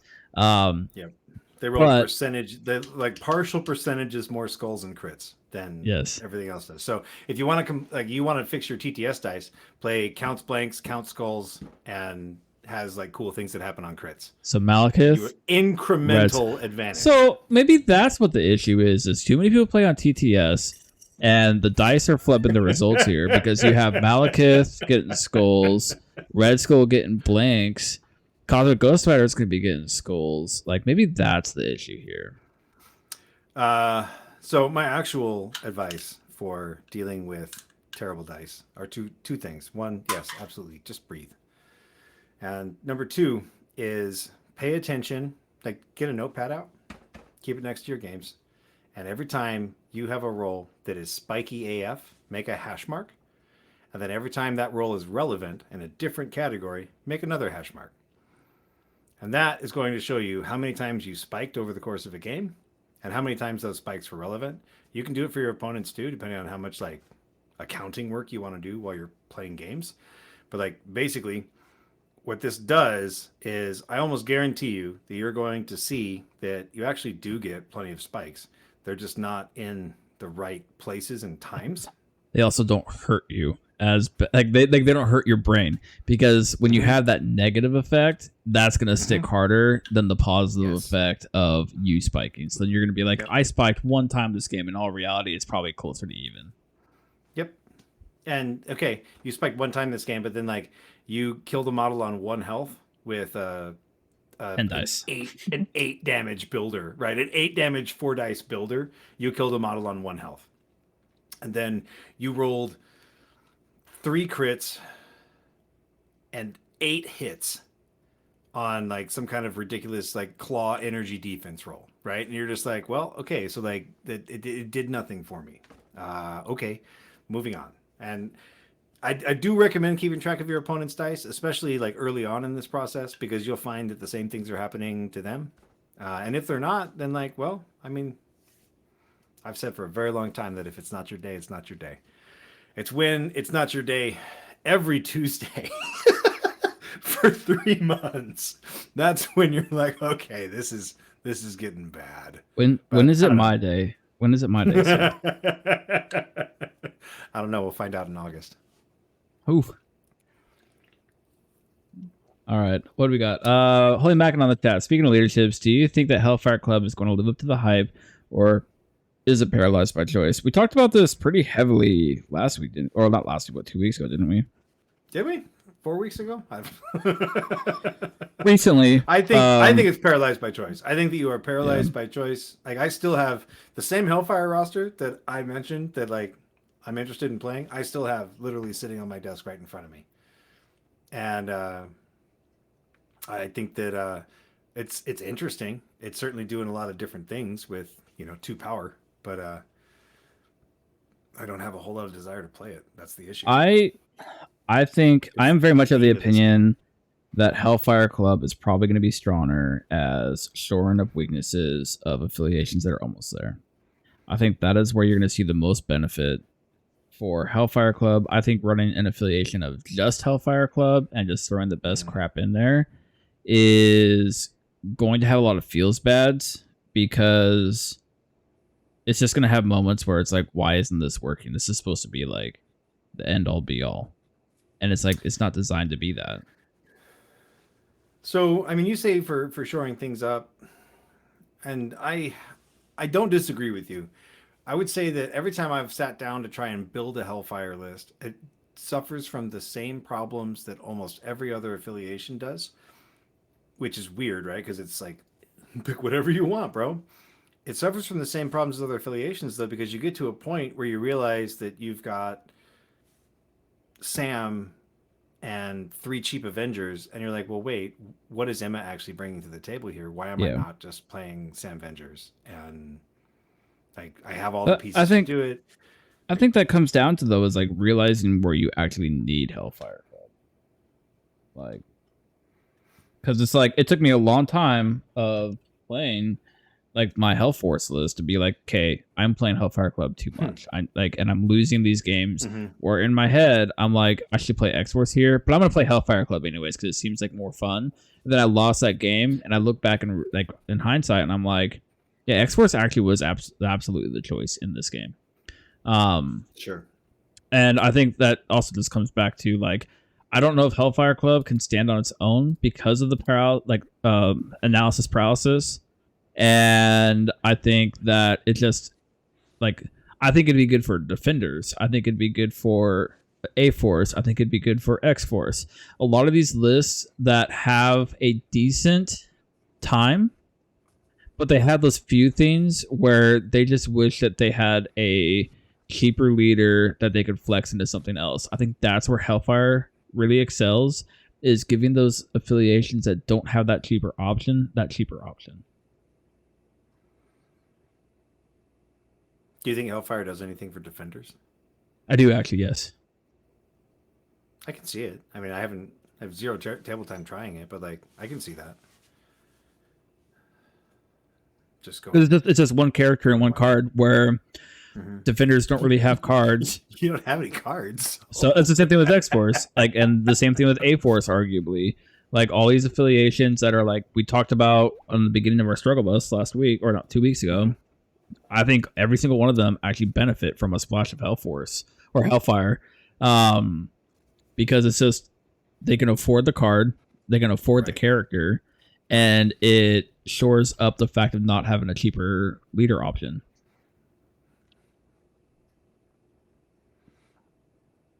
Cool. But Emma Medusa Commandos, I mean, come That's on, pretty- there's got to be that's- something there.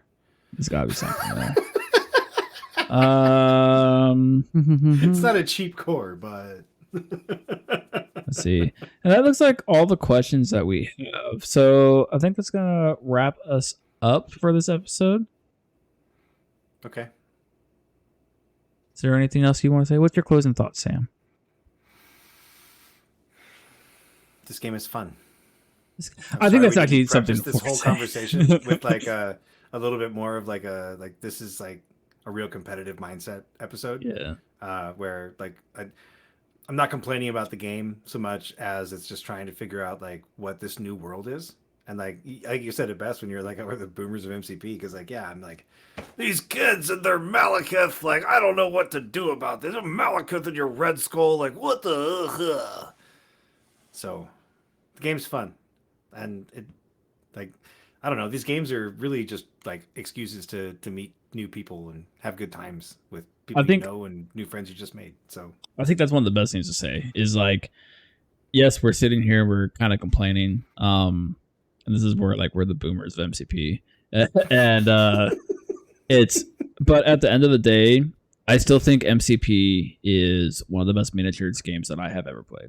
I still think that, and I still enjoy playing it. I still enjoy the puzzles of the hard games, and I enjoy. Get off my board.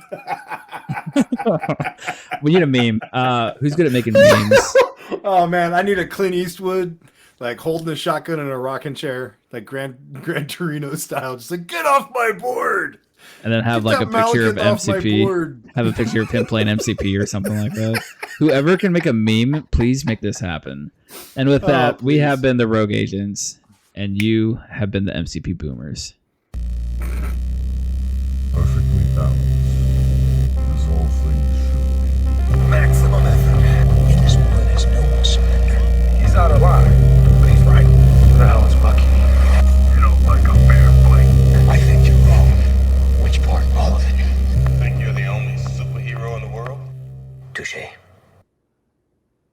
Okay. You want to do like we want to hang out for a little bit? It's up to you. Yeah. We can do that's the after hours. the after hours.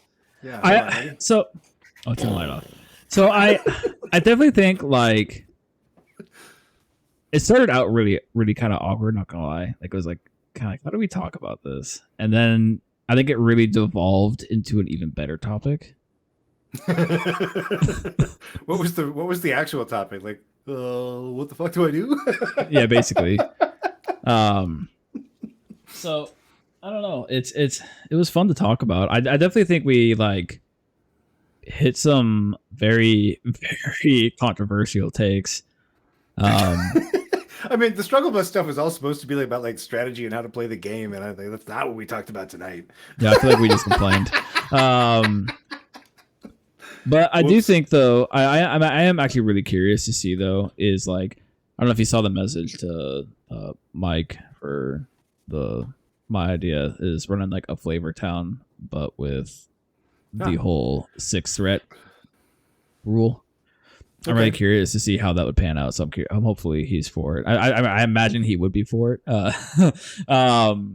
But All that stuff I'm is really just hard. Like on the like, we can do that. We can have fun with it. Like you can do that. And you can have fun with it with your friends. But like, it's one of those things where it's like, as an we're event not a big organizer, community. You know, well, it's like it's just splitting like the community. yes, is not something that I think we want to do. as an event organizer. How do you go and say, hey, this event, we're trying out this rule? Like, how do you do that and not lose people? But I feel like those events only happen when metas are unhealthy. True, In but any I game also I've ever been to. I also feel like though, like if you were to say that, I feel like you might actually get people to come back to your store. Maybe. I don't know. Joey, are you still here? You're looking for a way to bring people back, like to be our test pilot. You try it. You try. Let me know how it works. Oh man. So Shatterpoint. I don't think I could. Oh, is that where it just boom pivot? Look at this card though. Like it's just so pretty. It's so shiny. Like Is that what you were doing when you were looking down? Were you just looking at your foil Shatterpoint card? yeah, just like Look look at at my this foil foil card. Shatterpoint It's card. so beautiful. It's so beautiful. I'm gonna like frame it. I love this card though. It's actually like I said, like I would much rather have this card than the Ahsoka. I wonder if they're gonna do like alt art Shatterpoint cards at some point. I imagine they will. I mean, long enough timeline, right? Like anything's possible. Oh, let's get back on topic. MCP focus. Yeah, protocol. I'm super sidetracked by Shatterpoint. It's I meta crapped all over Malekith at our first tournament we had. No one brought one, but it made it feel like if you had, people would be shaming you. But I see that a lot though, where people are just like, can we just like not play Malekith? And there's some people that say my store says events you can't play Malekith. Where it's like if you just made I'll be right back. like this a rule for like your events tournaments. Like I don't know, maybe front it to your local group. Be like, hey, what do you guys think about running an event with this rule of anything that's 6+ must be played in affiliation only? Because most people aren't really going to play Malekith as a leader. Yeah, there's a few out there, but it definitely will make it less prevalent. So that's kind of my thoughts with it. I definitely want to try it, see what it feels like. I don't know how it would work. I don't know how general feelings of it would be, but I don't really think it's really limiting too much to where people feel like I'm not being able to play with my toys. Yeah, I liked him as a leader, but like where you have the issue is like, hey, I'm gonna play Malekith with Steve, or I'm gonna play Malekith wherever I want, and he's gonna be better than he is when he's a leader because he's more impactful. Good luck. I think him as a leader is fine, but it's just when you start playing him in these other affiliations, it begins to be an issue. Which kind of begs the question: is like, I wonder if like testing's like falling flat. Of like, there's so many affiliations out there. Maybe it's harder to play these characters in every single affiliation, stuff like that.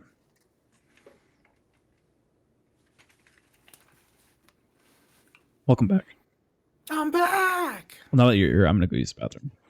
Oh, nice. What's the topic? I was talking about the whole 5-threat thing or 6-threat thing, and how Giselle said I liked him as a leader, kind of the anti-Sam. And I was like, you know what? Like, I do actually like Malekith as a leader. I don't think he's like overly oppressive as a leader for Cabal. I really don't. I mean, except for the whole Mystique and Red Skull thing, but sure. But that's one game. That is a really good list, though. Or Dog Cat. Cat Dog's pretty good. I want to play Ihulk, and I felt like I have gotten crap for him as a splash star by Midnight Suns. Heck yeah, man. I've done a lot of that, to be fair. Like, I've done, like, people complained about Voodoo, so I'll be like, well, I'll run Voodoo. I will run him in Convocation. It's like, I'm not going to run Voodoo outside of Convocation. I'm just going to play Convocation because I can feel not terrible about playing Voodoo. I think Suns have some insane Immortal Hulk plays that they can do between the bump and his Gamma Leap card on top of like his actual Gamma Leap. Like, he can do stupid things like be in your opponent's deployment really fast and get like an extra attack from Suns. I also think that like we did a whole episode on it, like, whew, August, September, October last year, maybe around that range, where like we as a community need to not crap on people for playing good stuff.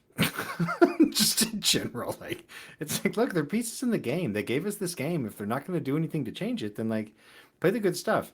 But like, I do feel you when it's like it's casual play Tuesday, and you know somebody rolls up with the super tuned list, like, and like I'm guilty of it too, right? Like, I think everyone is to some extent. We've all made that decision, like, oh, this is what I want to play tonight. I'm going to play it.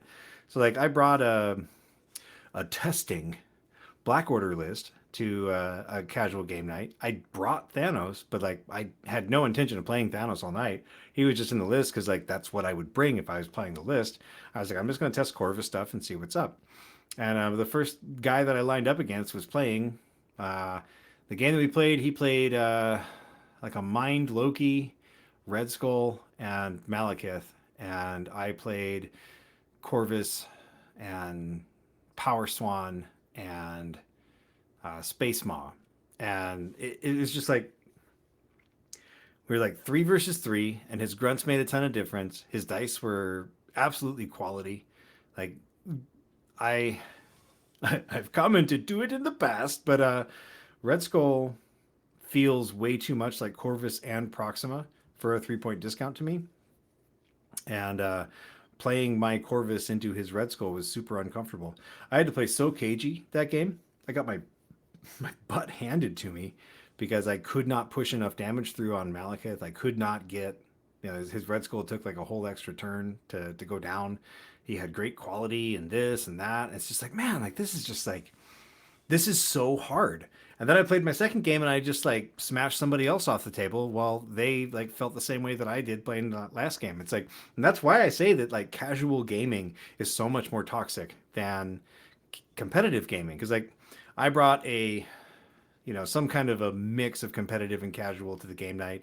The guy that I played the first game, he brought a very competitive list to the casual night. And the guy that I played after that was playing like Winter Guard or something. It was like super casual. And it's like, yeah, like there's just so much more opportunity for real bad feels bads when you're going into a game night being like, well, I'm going to play casual stuff and do casual things. Whoops. Messed that up some way. So, all right, I've been playing Suns quite a bit lately. My meta is newish, and they just get real feels bad. Yeah, people get real feels bad over a lot of stuff, and Bucky might be broken. I think, but that's been said for a long time now, basically since Daredevil. Like before Daredevil, it was before Daredevil. No, Bucky came out of the gate, and people were like, "This guy is bonkers good." Like they really polished him up.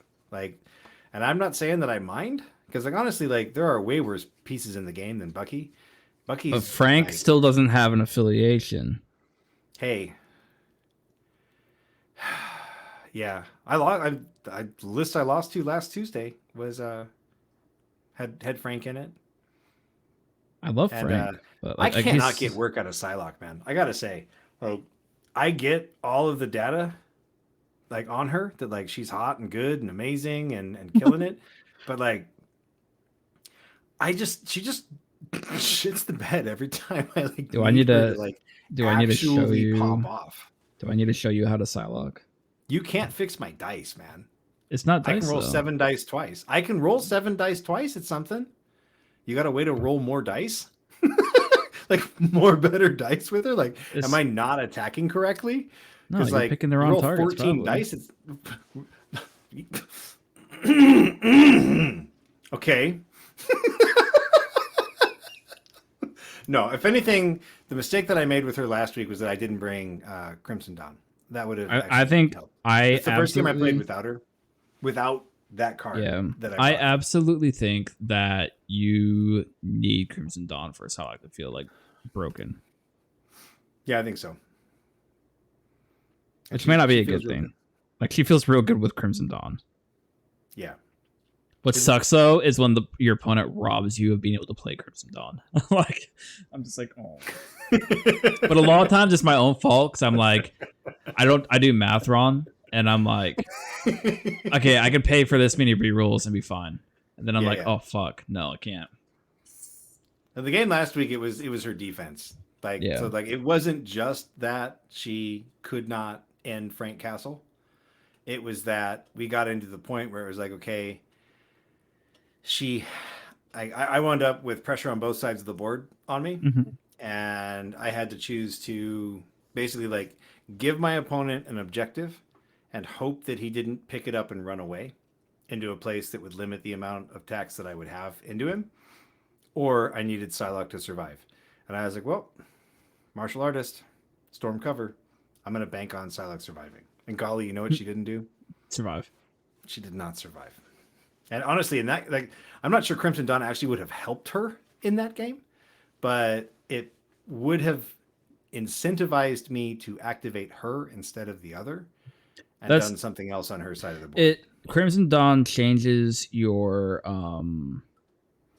like basically you're like I'm good with her or I need to activate her now. I've noticed. Yeah. It very much changes your play patterns with her. One, Yep. I can be more aggressive with her on her front side. Two, I can like I just feel better. I just feel safer with her when I have Crimson Dawn. I'm just like I can let her live her best dream and her fullest life, and she can do whatever, and I'm okay with it, and I'm not scared of losing her because I know that she's going to get work, and I know that it won't be the end of her. But without it, I'm very much a chicken shit with her. I'm just like, I can't play Psylocke the way I want to play Psylocke. I saw it. I mean, I saw the play that I should have done, and I just didn't do it. And it was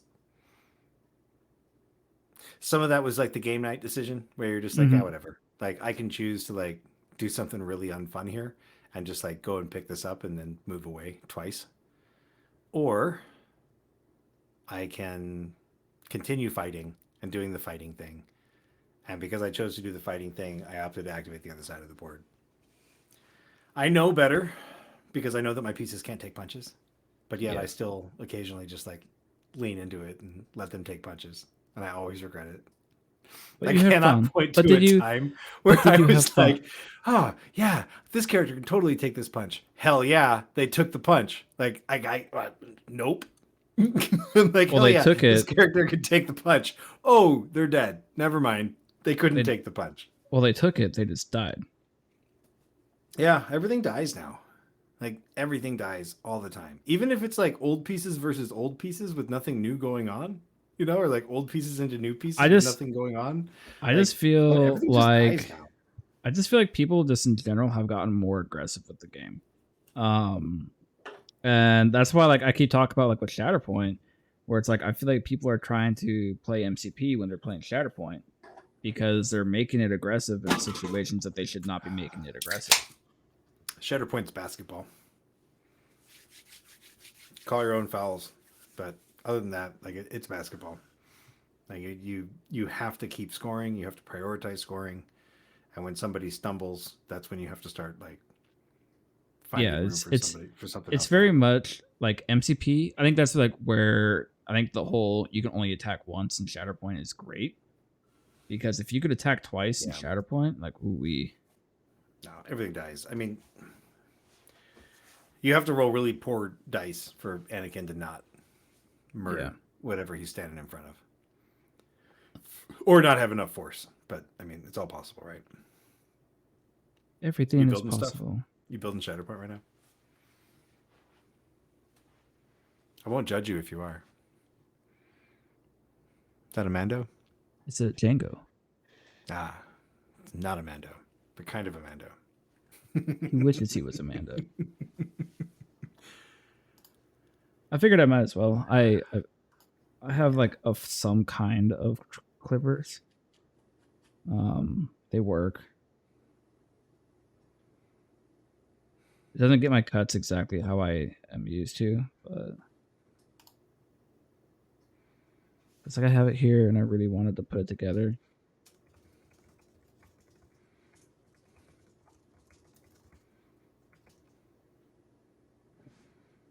I just like I do think MCP is fine right now. I feel like the way we talk doesn't really reflect that. No, it's because we're talking about like the this and the that of it instead of. But and some of that's just being boomers with the game, right? Like after you've played this game for three and a half I years. honestly think that was like one of the best like metaphors I've ever had. No, it's rock solid, man. Like 3.5 years of playing this game, I look back and like there have definitely been worse times to be playing this game. Like Enchantress All You've Got, like era. Yeah. That was such a mood. Like that didn't push more people away. I think it's like a miracle. But the feels bads from Malekith are really, really difficult to counteract. When you've got a new player who comes around and lines up against somebody who's playing Malekith, and they're just like, I've heard numerous stories from local players trying to bring people in, and then for whatever reason, obviously like mistakes were made. That player they're trying to bring in plays against a Malekith very early on in the entry, and the takeaway is never, "This is a fun and balanced game." No, you don't know. No, that is not the experience they have. They almost always walk away being like, "This game has some serious problems," and it's the same problem that we had when Corvus was doing that to people. And the solution is still the same. Well, you can't expect Pyro to toe to toe with a bog tiger, right? Like it's just not going to happen. He's going to get But ripped. it's also like giving a proper demo game. Like I still think the core box is probably the best thing you could do to give a demo game. These were not demo games. This was like, and I think there's also like a little bit of a mojo, especially against with not against with like somewhat competitive gaming groups Yeah. where people want to get jumped in, or at least they think they do. And then they get jumped in. They're like, this is terrible. John says part of it that we haven't had the yearly change that usually comes, and there's no notice of it. And yeah, I mean, I think that they're kind of leaning into the crisis changes a little bit still on that front. But no, there hasn't been any sort of any hints even of it. Maybe that's the Shatterpoint release, and they're focused there, and they want Shatterpoint to get off the ground, and then I agree back. and disagree with that because if you look at everything, they hired like a shit ton of people to get Shatterpoint going. Okay, I don't know anything about that part of it. From my understanding, it's like they almost doubled their staff just before Shatterpoint. Wow.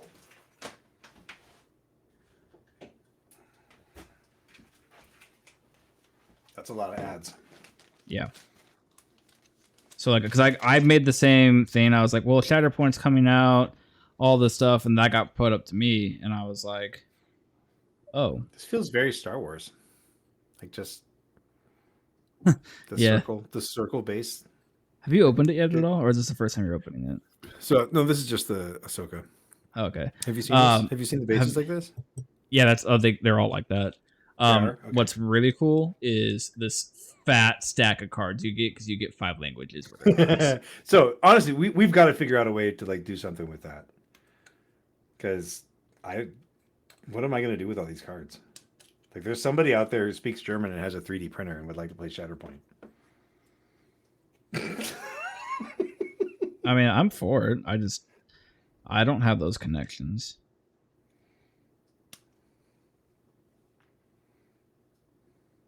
Are you doing? Don't think they're- Oh, you didn't get Dooku, did you?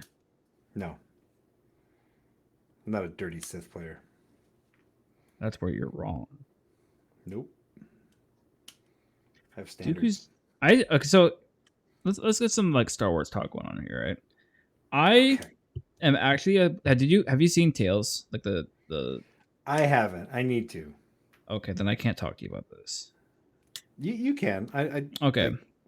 So I have a little theory that Dooku was never actually a Sith. No, I don't think he was. I think he was a Not Dark because of the Jedi. eyes. Okay, I Well, don't that's understand part of it. The That's part of difference, it. you know, like what So what's what and what's basically, what they from a have lore come out to perspective. say now for Star Wars is a Dark Jedi is a Jedi who has gone to the dark side for righteous reasons, not necessarily for power. And people are like, well, wouldn't Anakin be a Dark Jedi then? Because he went for righteous reasons. No, because he went to the dark side for power. It may have been like for Padme to begin with, but then it just absolutely turned into power. And he was always seeking more and more power regardless. So that's why he's like a Sith.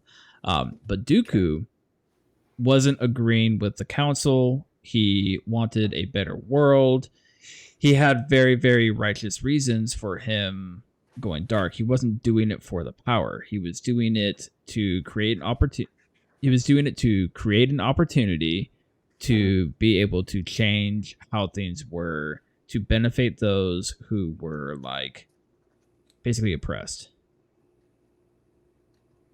And you see it in the Tales episodes where he's I don't think he really like went fully dark side until Qui-Gon died. Because he's like at the like there's a scene where he's like at the temple and they're getting ready for like Qui-Gon's funeral, and Dooku's like sitting there staring at a tree, and he talks to somebody about how like he used to bring Qui-Gon to the tree all the time, and then he goes and like gets in a fight with somebody who followed him, and that's when Sidious basically is like good all that type of stuff. So I very much think that Dooku is actually a dark Jedi and never actually went full Sith. Can you give me another example of a dark Jedi?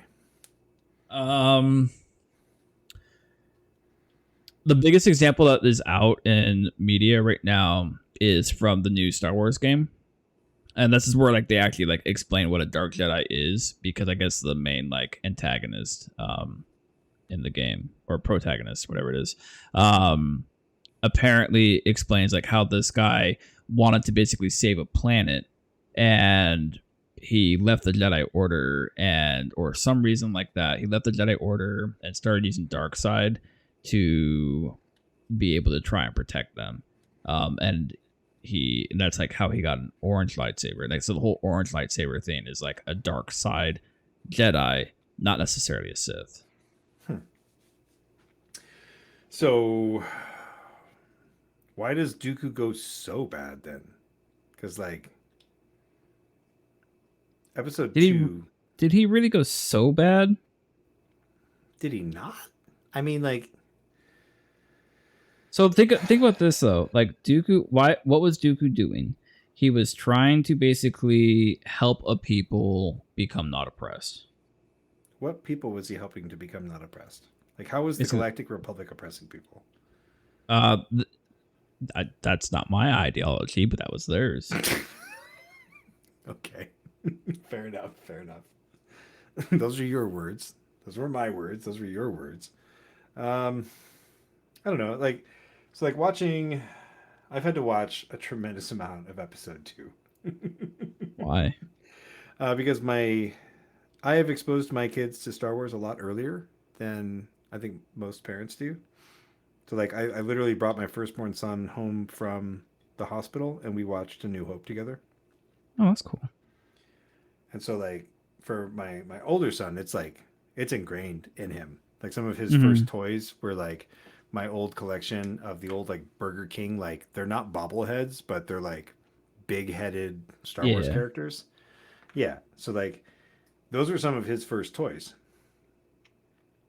And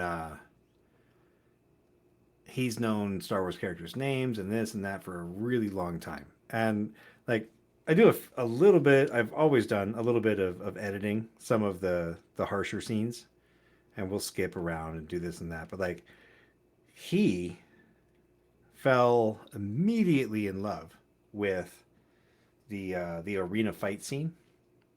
Yeah. In episode 2. And so that's what we've watched more of than anything.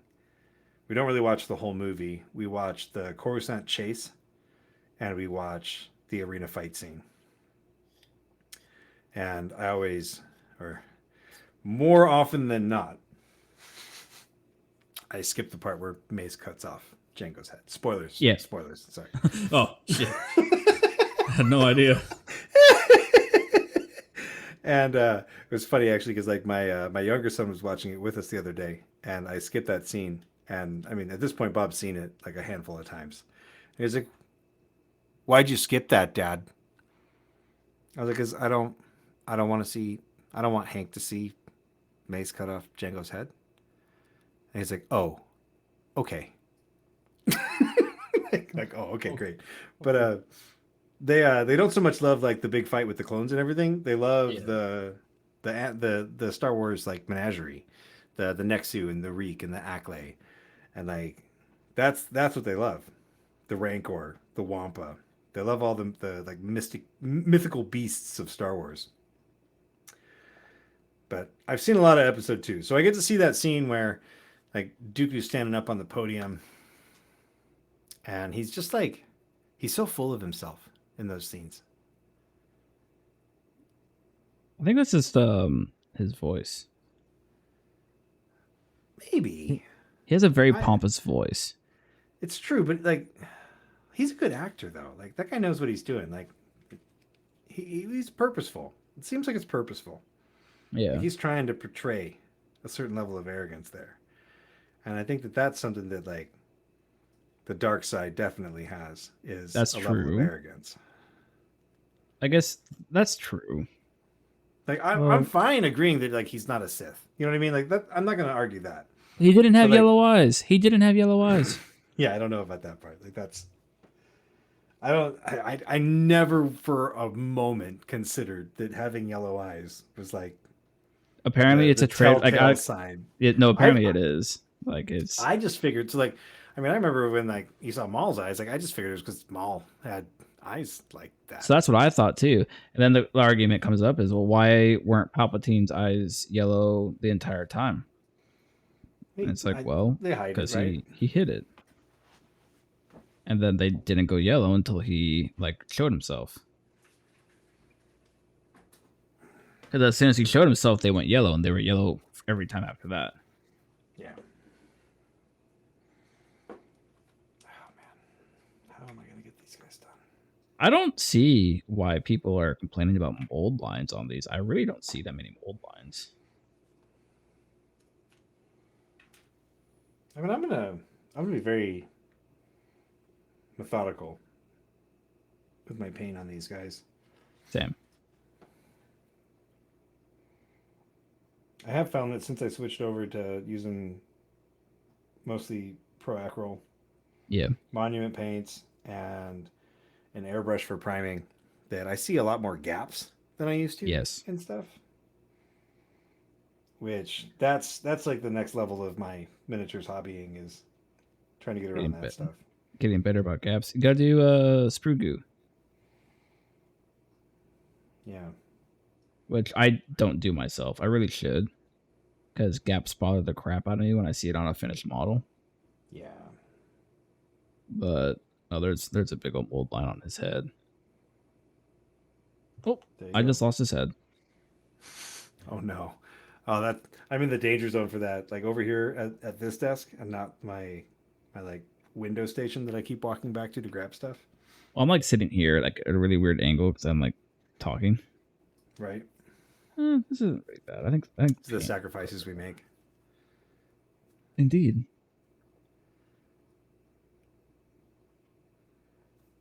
Okay. I do think just so in general though, like even without getting too many mold lines away,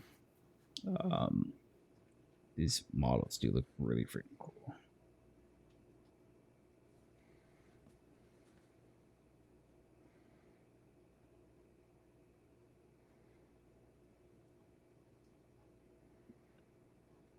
I'm really glad I decided to get into this game too. I wasn't going to be honest. Really? Yeah. This Really is the only kinda reason lucky I- me. Only reason I did was because you're like, yeah, let's do a podcast for it.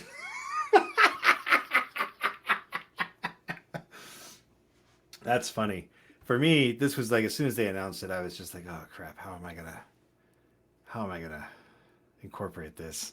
But then when you're like, well, I'm a content creator now. I have to, and- right? Now you have to.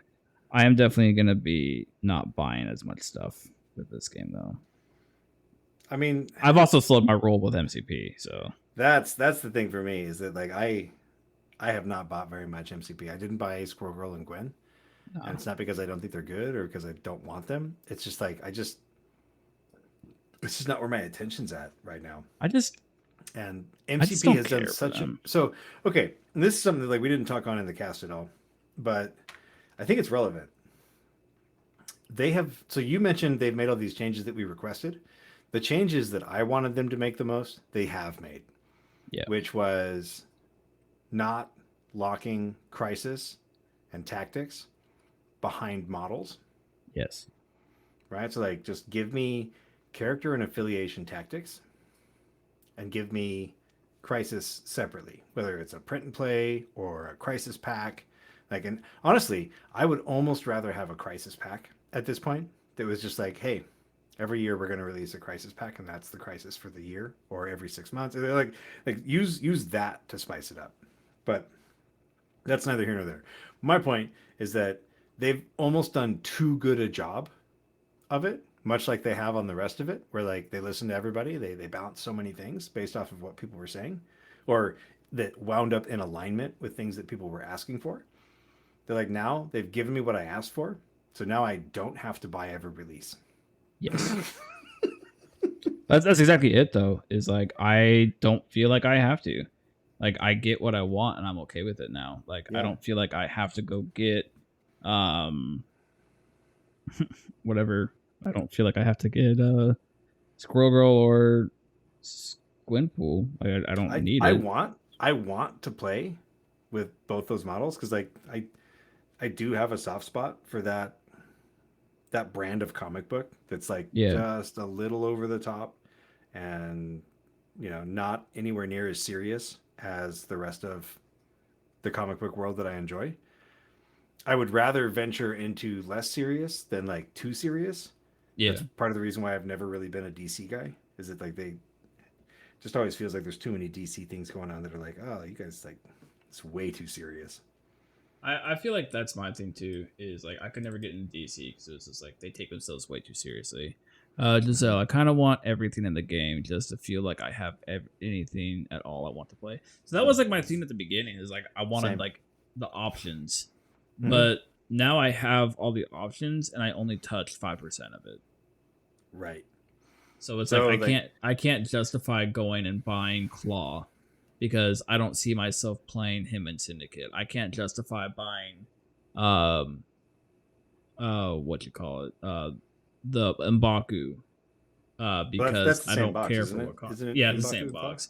But it's like I can't justify buying these things because I just don't see myself playing it, especially since I've been like I just love X Force. Like Yeah. it makes my gaming budget a lot easier because like Yep. I don't need to worry about all this stuff.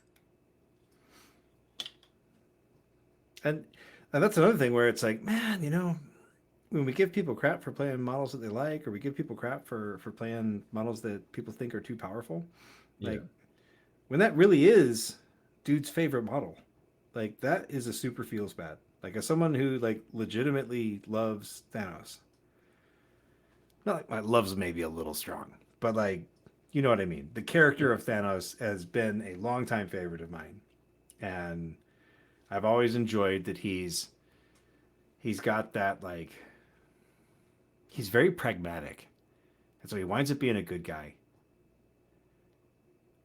like reluctantly sometimes. It's always about him, but at the same time, like sometimes for his survival, well, he's got to do good guy stuff, and like he had a whole run in the early 2000s where like he was constantly doing that stuff, and like that's the Thanos that I like really, for lack of a better term, fell in love with. Because like the Thanos of my adolescence was the Infinity War Thanos, and like, oh, he is an imposing, impressive villain, but at the same time, like he gets in his own way and has plenty of flaws. And I mean, I think that's why I like Apocalypse so much because like he's very much the same. Like he's not above himself. Like after a while, he's not above himself to the point of like he will do it for his own survival or the survival of like mutants, especially in the Krakoa era. Like I love Krakoa era Apocalypse. so, like, I mean, spoilers aside, like, where's he at now? Because like I was reading a bunch of Krakoa He died. era He stuff. died on Mars. Wow, really? Him and I think they got reborn actually. No, actually, I don't remember if he died or not. But he was part of the Mars one where they basically killed everybody on Mars, and then I think in Judgment in the Axe event, or was it? not So honestly, like the X-Men Red is like the one that I like didn't read like any of, and then I skipped I forward don't. into the Axe event. I Read think some they of brought that. him back, and then he was doing stuff. Like I want to say he was part of the team trying to take back Mars. I don't remember exactly because it's been a while since I read it. Okay. And I'm probably misspeaking. But I want to say he was on Mars and he died. Okay. Along with like Storm and a bunch of other people. But then they had like the pause. They bring people back. I'm just Yeah. trying to remember like where he went after he got brought back, and I actually don't know.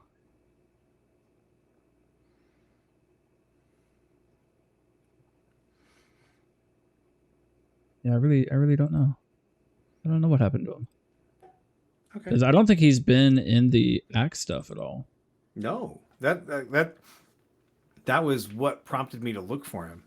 Yeah. Let's see. Did you do timestamps? No, I tried. Okay. I started That's off fine. strong, It's and fine. then like literally was just like I was gonna do like subtopics, and then like at one point I was like, nah, never mind, and then I forgot to do any timestamps until like 1:15. Nope, I'm the worst timestamper. We start the main topic at 14:15. That's the only one I have. The worst. I am the worst timestamper. Oh man. Little girl Ahsoka looks pretty cool. She's got a cool stance. I didn't get one. I'm not trying to rub it in. It's okay. Okay, there's that. I can pull the screen back up now. No bits. Let's see. I can see that he ruins a dude's birthday, his whole life, or changes one thing that at the end of an old lady's life shows her what she could have been. Man, it's gonna bug me now. Where is Apocalypse during the Axe story? I hope it pops up with saying he died on Mars. I mean, if he dies on Mars during that assault, like that's zero fanfare. Thanos is just kind of a jerk. Absolutely.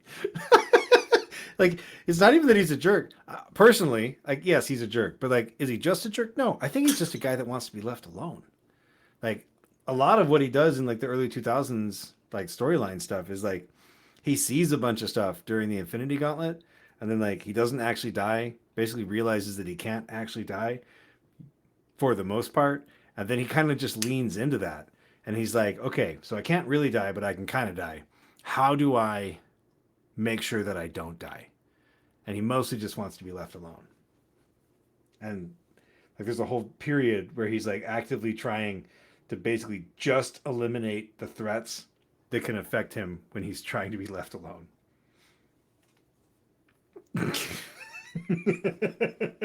I mean, that's okay. So picking on a dude every single birthday, like that's when did that story happen? Is that in the death logs or whatever that came out like 6 months ago, or is that in the 2000s, like early 2000s stuff?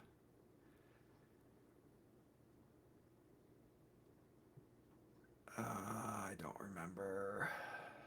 I remember reading that. I just don't remember exactly when it was. And I just reread through a whole bunch of Thanos stuff. Some of which I'd never read before. And some of which was like putting on an old pair of shoes. That's the best, isn't it? It's crazy. You put on one of those pair of shoes that you had for years and years and years. Like I got a pair of old boots that I just pulled out of a box that I haven't seen in like 10 years, and I put them on and I was like, holy smokes. Like, I am 25 years older than the last time I had these shoes on, and they still fit. I mean, that's a good thing, though, right? I think so. I mean, it means that my feet haven't done anything too crazy in 25 years. That's good. That's good. Yeah. So what are you going to do for hobby space in the RV? That desk area. Mm-hmm. So, did you see the picture of the desk that she said that we're getting me? Yes, I think you definitely want to get monitor mounts for what it's worth. So yeah, I'm gonna get monitor Like one mounts. of those like it's they're all on a post, right? Like you get a post and then yeah. But I'm actually looking at getting. Have you seen the Monument Hobbies go bag? No. Okay, let me I show like you the the sound scene. of that. This is actually really really cool. Because I can literally Don't have make me all. spend money. It's $200. It's so expensive. Exactly. Don't make me spend money. I don't think you necessarily need it. I don't. I mean, it was like a year ago. I was talking with one of my local friends about it. Let me Not go about with this this on the specifically, stream. but about like going to hobby nights. Okay, go to the stream. Okay. All right, I'm there. Oh, okay. Oh, is that all for paint? What? Yes. You could fit 96 bottles of. You can basically fit every single thing for the Pro Acro line and still have like 6 spots open in this bag. For now. And it has this nice little spot. Wow. It folds up really nice and tiny. Like, and I was like, on that desk, if we go to that, let me find the picture of the desk. I don't know which. I have too many Discords. I think it was an off. No, it was. Oh, it's probably gone now. Oh, there it is. So the desk. I'll put my. Is it? Can you see it? Yeah. So I'll put my desktop there, and then I'll probably just bungee it to the legs. Okay. And then I could put that go bag on this right side. Yeah. And then just bungee that there. And then when I'm painting, I could just slide the keyboard forward, and I literally have all the space I need to paint, and then all my painting stuff is just kept in the bag. That's nice. Yeah. Okay. And then it has the second level for the monitors. I just screw them into that. And this will actually be better for my light to be able to just attach my light to the edge of the desk. Mm-hmm. Sure. And also that go bag actually has a these lights that you can get that fold up and fit in the bag. Oh, I don't know if he has it on here. Hobby tools. Where is it? Cause is this like it's his light? Mm-hmm. Paint All right. bundle. Thanos Annual 1. Joselle. Which is. Oh, come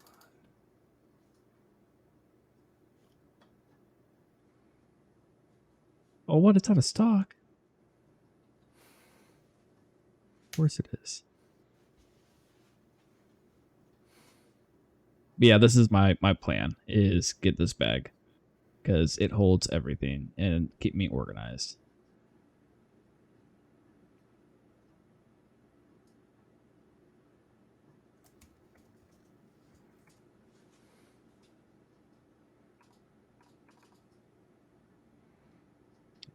Because right now I have 2 massive desks. Like yeah, that's gonna be a bear down, man. But like if you really think about it though, like I have 2 massive desks, but I probably only really use like 2 feet of real estate at a time on it, which is basically I basically use a keyboard and mouse space of real estate, whether I'm painting or whether I'm playing a game or anything like that. All of my accessories and peripherals, whatever you want to call, literally just strap to the side of the desk and get pushed out of the way because they swivel. Like my mic stand, my lights, all that stuff can just get moved. So it's very much like having that one desk is nice, and then also then I can have my amp next to me and my bass, which actually make me like more inclined to actually play it, and like the banjo and actually probably play my stuff, and then like. There's enough cabinetry in that RV that I'll be able to have for storage. Because we're going through everything, and it's like we really don't have that much stuff. It's just a lot of nerd shit.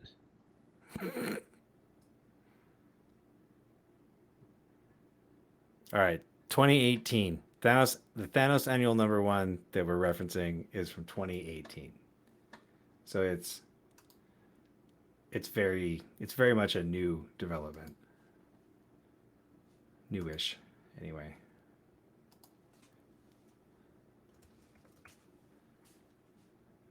Why is this happening? Man, these Magna Guard are something else.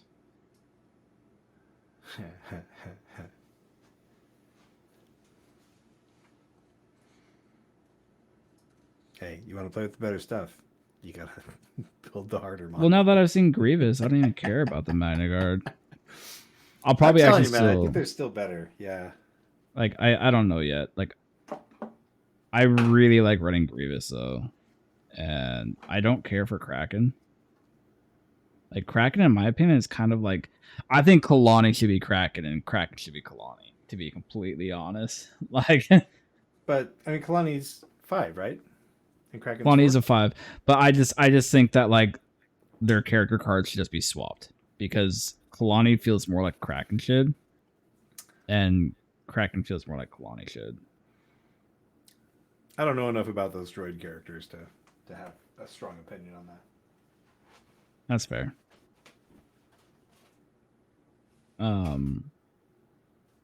But that being said, I don't care for Kraken all that much. And unless I was running like Dooku as well, which I might, but I just think it's better to run like my Maul, my Maul and Grievous combo, and then just go like Ahsoka and something with Mandos. I just don't know what that something is. It might just be Anakin. For Premiere? Is that what you mean? Yeah. Granted, I'll have by the time like Nova happens, I'll have like Mother and all that, and my whole thought process will probably be completely different. I mean, I didn't see any details as to like the event type at all. I imagine they'll be doing Premiere. You think so? I kind of hope so. Of course. But it is casual. It might just be, hey, come and play games. Yeah, like I imagine it's gonna basically just be like pairings. You know what I mean? Like you're just gonna like hey, come play games, and then like the money just goes for like prize support, basically. Yeah, it's not about like winning or losing so much as I imagine though that they'll probably, especially since it's gonna be like the first, like it'd be a big miss if AMG like did not support it because I think it's gonna be the first like actual like con that has. Oh, I guess NashCon. They do stuff for NashCon. So all I've heard about NashCon is that there's going to be people there who will have Shatterpoint stuff with them. I forgot about Gen Con. So Gen Con will probably be the first, but Nova's like up there for like one of the first ones to do stuff. Yeah.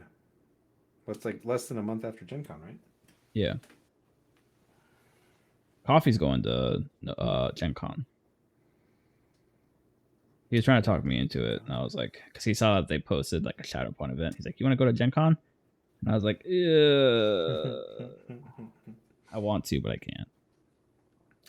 Yeah. You're going to NashCon this year, aren't you? I'm going NashCon and Nova. Yeah, it's probably the last year I do them both. But well, it's probably the last year I do them both if they're in this window, right? Because they're in like a 2-week window. I really hope that Nate and them just pull it away from NashCon. I have heard that that's what they're working on. Yeah, and that they really want to get support and pull away. I really hope that would be awesome. Yeah, like I think they have enough of a people base to do it. Right. It's just a logistic base of like where. Mm-hmm. Where are the clones?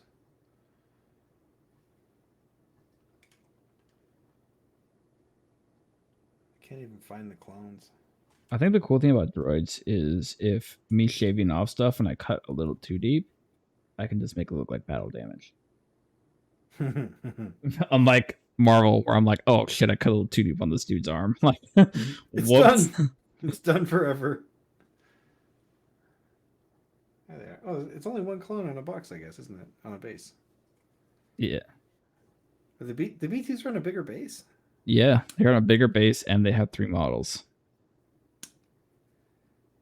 Man. Hard mode. Activate. Yeah, I'm not looking forward to it. I'm trying to do the Magna Guard right now, and it's not. Like Dooku and Django, super easy. Magna Guard, oof. Yeah, these models are really easy to build. Yeah, I don't Ahsoka is, like, really super easy. see. I really don't see. I heard Ahsoka was the easiest one in the box, though. No, like the Padawan Ahsoka. Yeah, I've I heard haven't she's even like, tried I've it. heard she's the easiest one. She's 4 pieces. 6 pieces?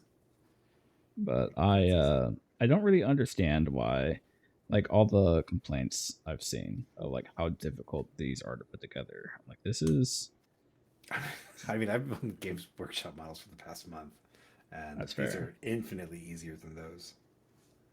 yeah. I can imagine. Like, they're not bad or anything. Like, I'm not. There's just like it's quantity, right? The problem there is really more of a quantity problem. Than Yeah, well, that and you're anything used to MCP. right?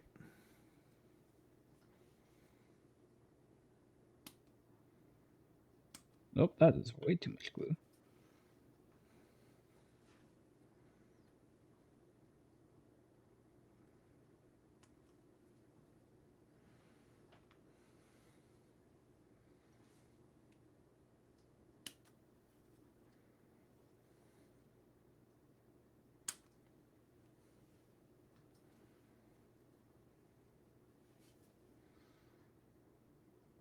Yeah. I'll bring as many lightsabers as I can tomorrow. You're playing it tomorrow? Maybe. It's MCP night. It's MCP night shows up with Shadow Point. Well, it's like, I mean, to be fair, it's literally all the same people. So the people that are still playing MCP in my area or are playing MCP now are basically the same people that are interested in playing Shatterpoint. We've got some overlap with like Legion guys, Yeah. and they play on Thursdays, and they've got like a pretty dedicated group that plays Legion. But a fair amount of them are looking at Shatterpoint, so we'll see. It'll be Tuesday and Thursday. I mean, all of our games are basically Tuesday and Thursday for minis. I think at this point. In the I think area. doing a combo night is like you probably like enjoy playing with these people. I think doing a combo night is probably the best way to do it because it's like I don't know. I don't really see like if you already have. It's hard for a game store to be like, hey, I have room for a whole nother game night for a new miniatures game. Yep. Like that's the hard thing. Yeah. And I mean, the community has to have room for it too. The gaming community has to have room for it too. Yes. Like we were talking about, like how am I going to incorporate this into my gaming life? It's just like, man, like I honestly, like sometimes I still don't know. I still don't know. There's always trade-offs, you know. It's like everything feels like a trade-off. Because if you're not playing this game, you know, if you're playing that game, you're not playing this game. If you're playing this game, you're not playing that game. Yeah, like I've played like the least amount of NCP in like ever.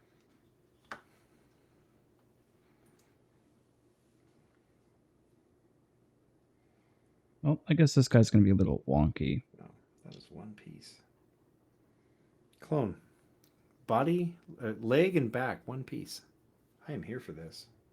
Yeah, clones sound way easier to build than droids. Droids are always harder, for what it's worth. I imagine. Like I remember when I split my clone box, the Legion clones and droids box. Yeah. I took the clone half. My buddy took the droid half. And like I had my clones built before I left the store that night. and he built like he looked at the sprue of battle droids, looked at the sprue of droidecas, built one droideca, and was like, "Yeah, I'm not doing this anymore at the store. I'll build them tomorrow." And like a week later, he was still working on them. I was like, "My dudes are primed, man. I'm already fully painted. Like, Where I'm ready you to at? play. I am ready to play. Like, what are you doing?"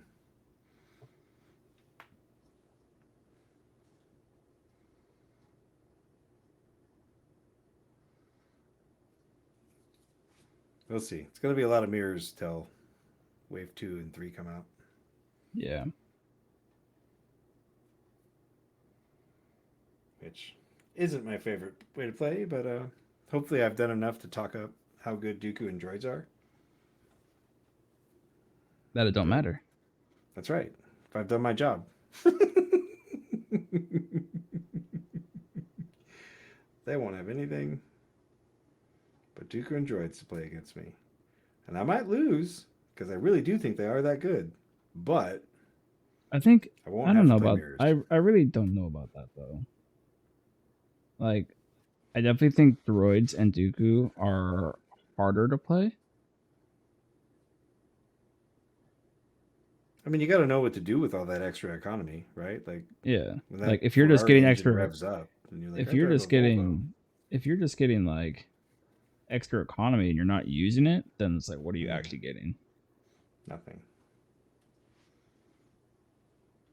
Probably further out of position.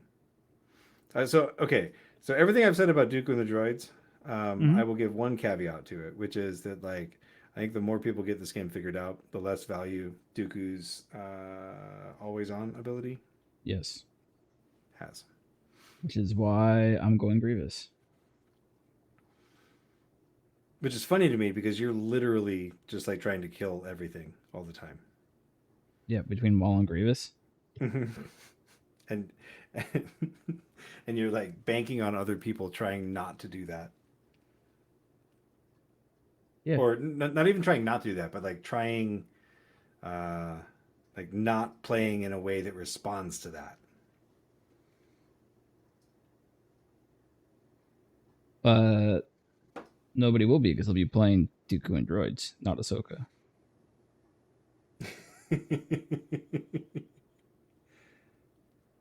Tell me I'm wrong.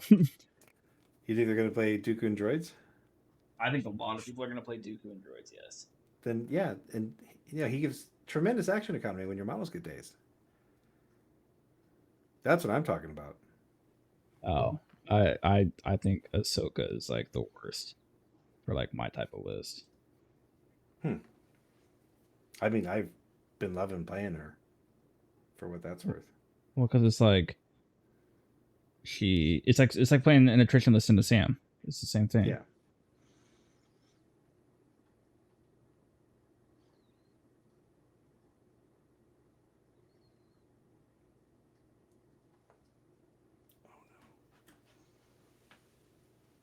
It happened. Oh, you drop something. Yeah. Dropped it in the carpet.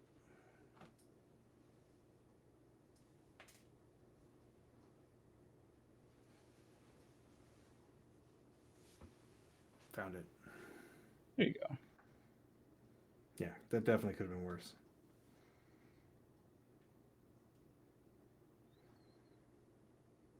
Where does this piece go? Oh, that's his belly button. Your droids have belly buttons? Apparently.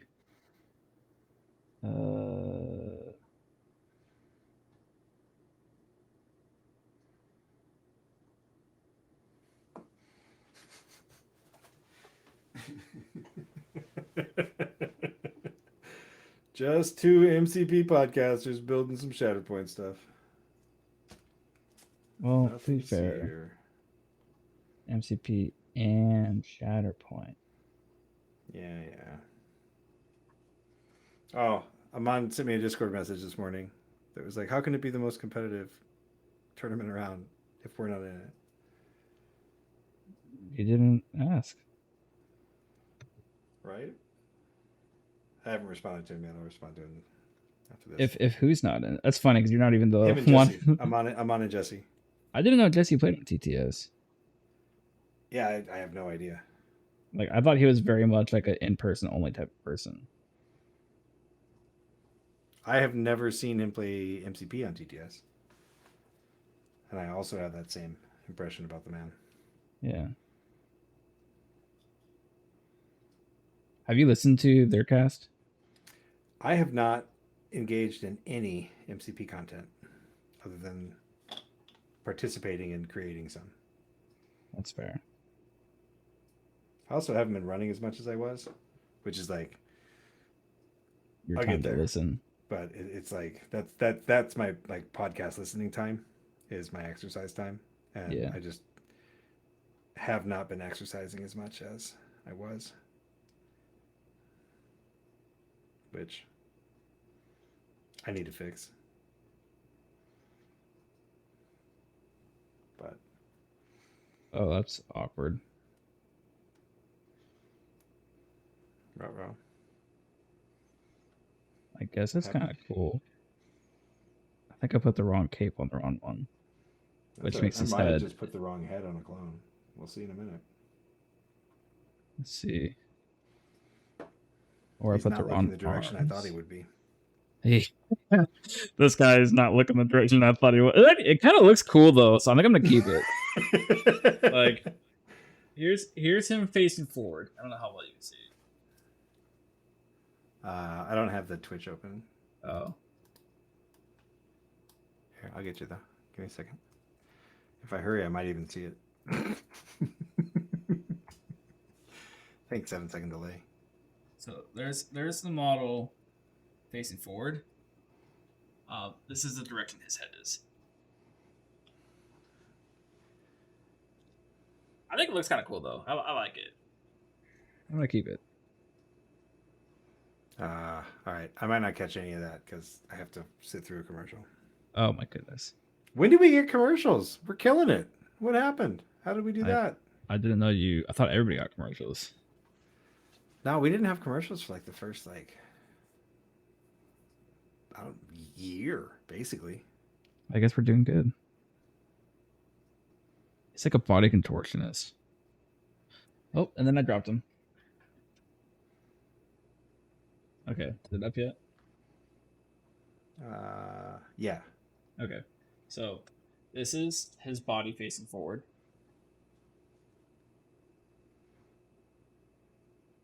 Okay, this is the direction his head is going.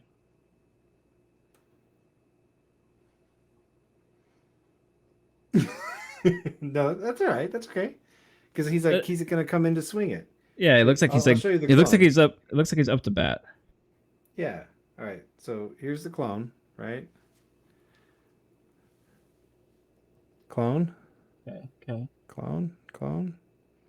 Right? Like he's pointing his gun at you, right? Uh huh. He's looking that way. Oh no.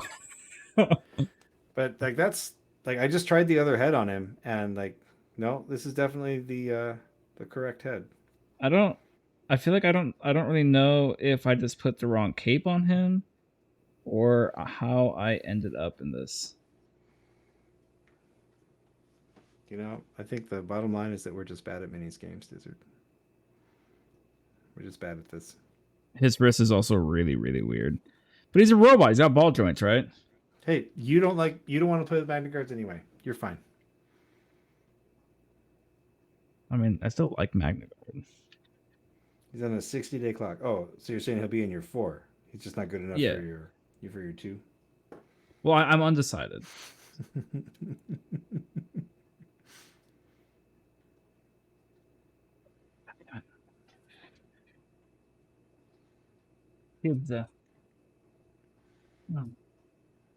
All I know is that I'm going to have 4 Jedi by July, and possibly a Darth Vader, and possibly a support Obi-Wan. So I might actually have some decisions to make.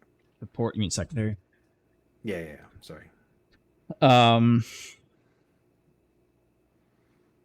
I'm not Yeah, on a Shatterpoint cast right now, so it's I fine. mess with my terminology as I please. I I don't know. I really want the Vader pack, and depending on how the Inquisitors look, if they look good, I'll probably get them. But all I really care about for that month is going to be Vader and Mother, because I want Savage. Like, you can't play Maul without Savage. Yeah. I'm definitely more like trying Here's to what he be looks like. thematic How he does. with. Yeah, I'm curious. I imagine he's going to be more, because he's like, I don't even know how. Like, I guess like he's more heavy hitting, but he's also more calm than Maul. Yeah. He's like the level. He's the level-headed one. Right, but he's the hammer or the Yeah. anvil, I guess. You know, like depending on how you want to Yeah. position those phrases. I'm curious. They've definitely baked. I mean, maybe it's just because the game's been out for less than a week, but it 3 definitely days. feels like they have baked in even more theme than the early Crisis Protocol releases had. Oh, 100%. Yeah. More theme, more synergy to reward thematic play,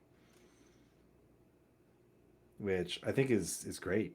I mean, I don't know how long that they're going to be able to keep that up. I hope it's for the life of the game, but I'm a big fan of theme. They're doing great so far. Oh yeah, I'm looking at this, and I definitely put the wrong cape on the wrong one. Mistakes were made. The worst part though is like you would think that it was like, because I don't look at instructions, um, I didn't either. but like the cape fit perfectly well, and they look almost exactly the same. I don't know. Maybe I put the right cape on. I don't know how I messed this up. Like I don't know what's different. Maybe he's just looking over his shoulder. That's what I want to play it as. Is like he's just looking over his shoulder, about to like swing a baseball bat. I mean, that's what my clone's doing, and this guy was pretty obviously like what he's supposed to be doing.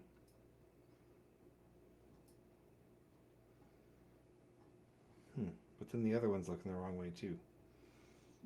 That's what I was just looking at. I was like, man, my other ones would be looking the wrong way. They're droids. They're That's stupid. fine. I mean, these guys are both like obviously walking, so they're just like keeping their guns in like safe places. Yeah. Like,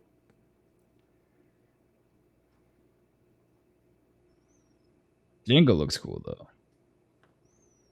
and Dooku looks cool. all right, we'll try one more time. Try this head swap one more time. And these lightsabers are way more finicky than what people were showing me.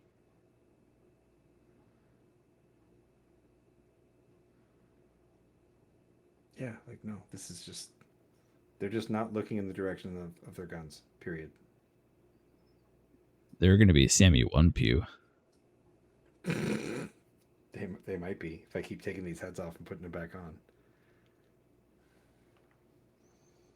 They're gonna start looking pretty special here in a second. They're clones. They already look special.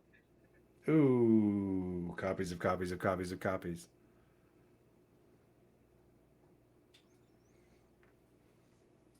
Kind of funny looking.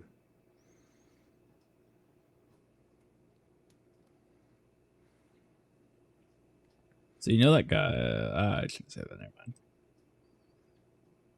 mind. Good night, everybody.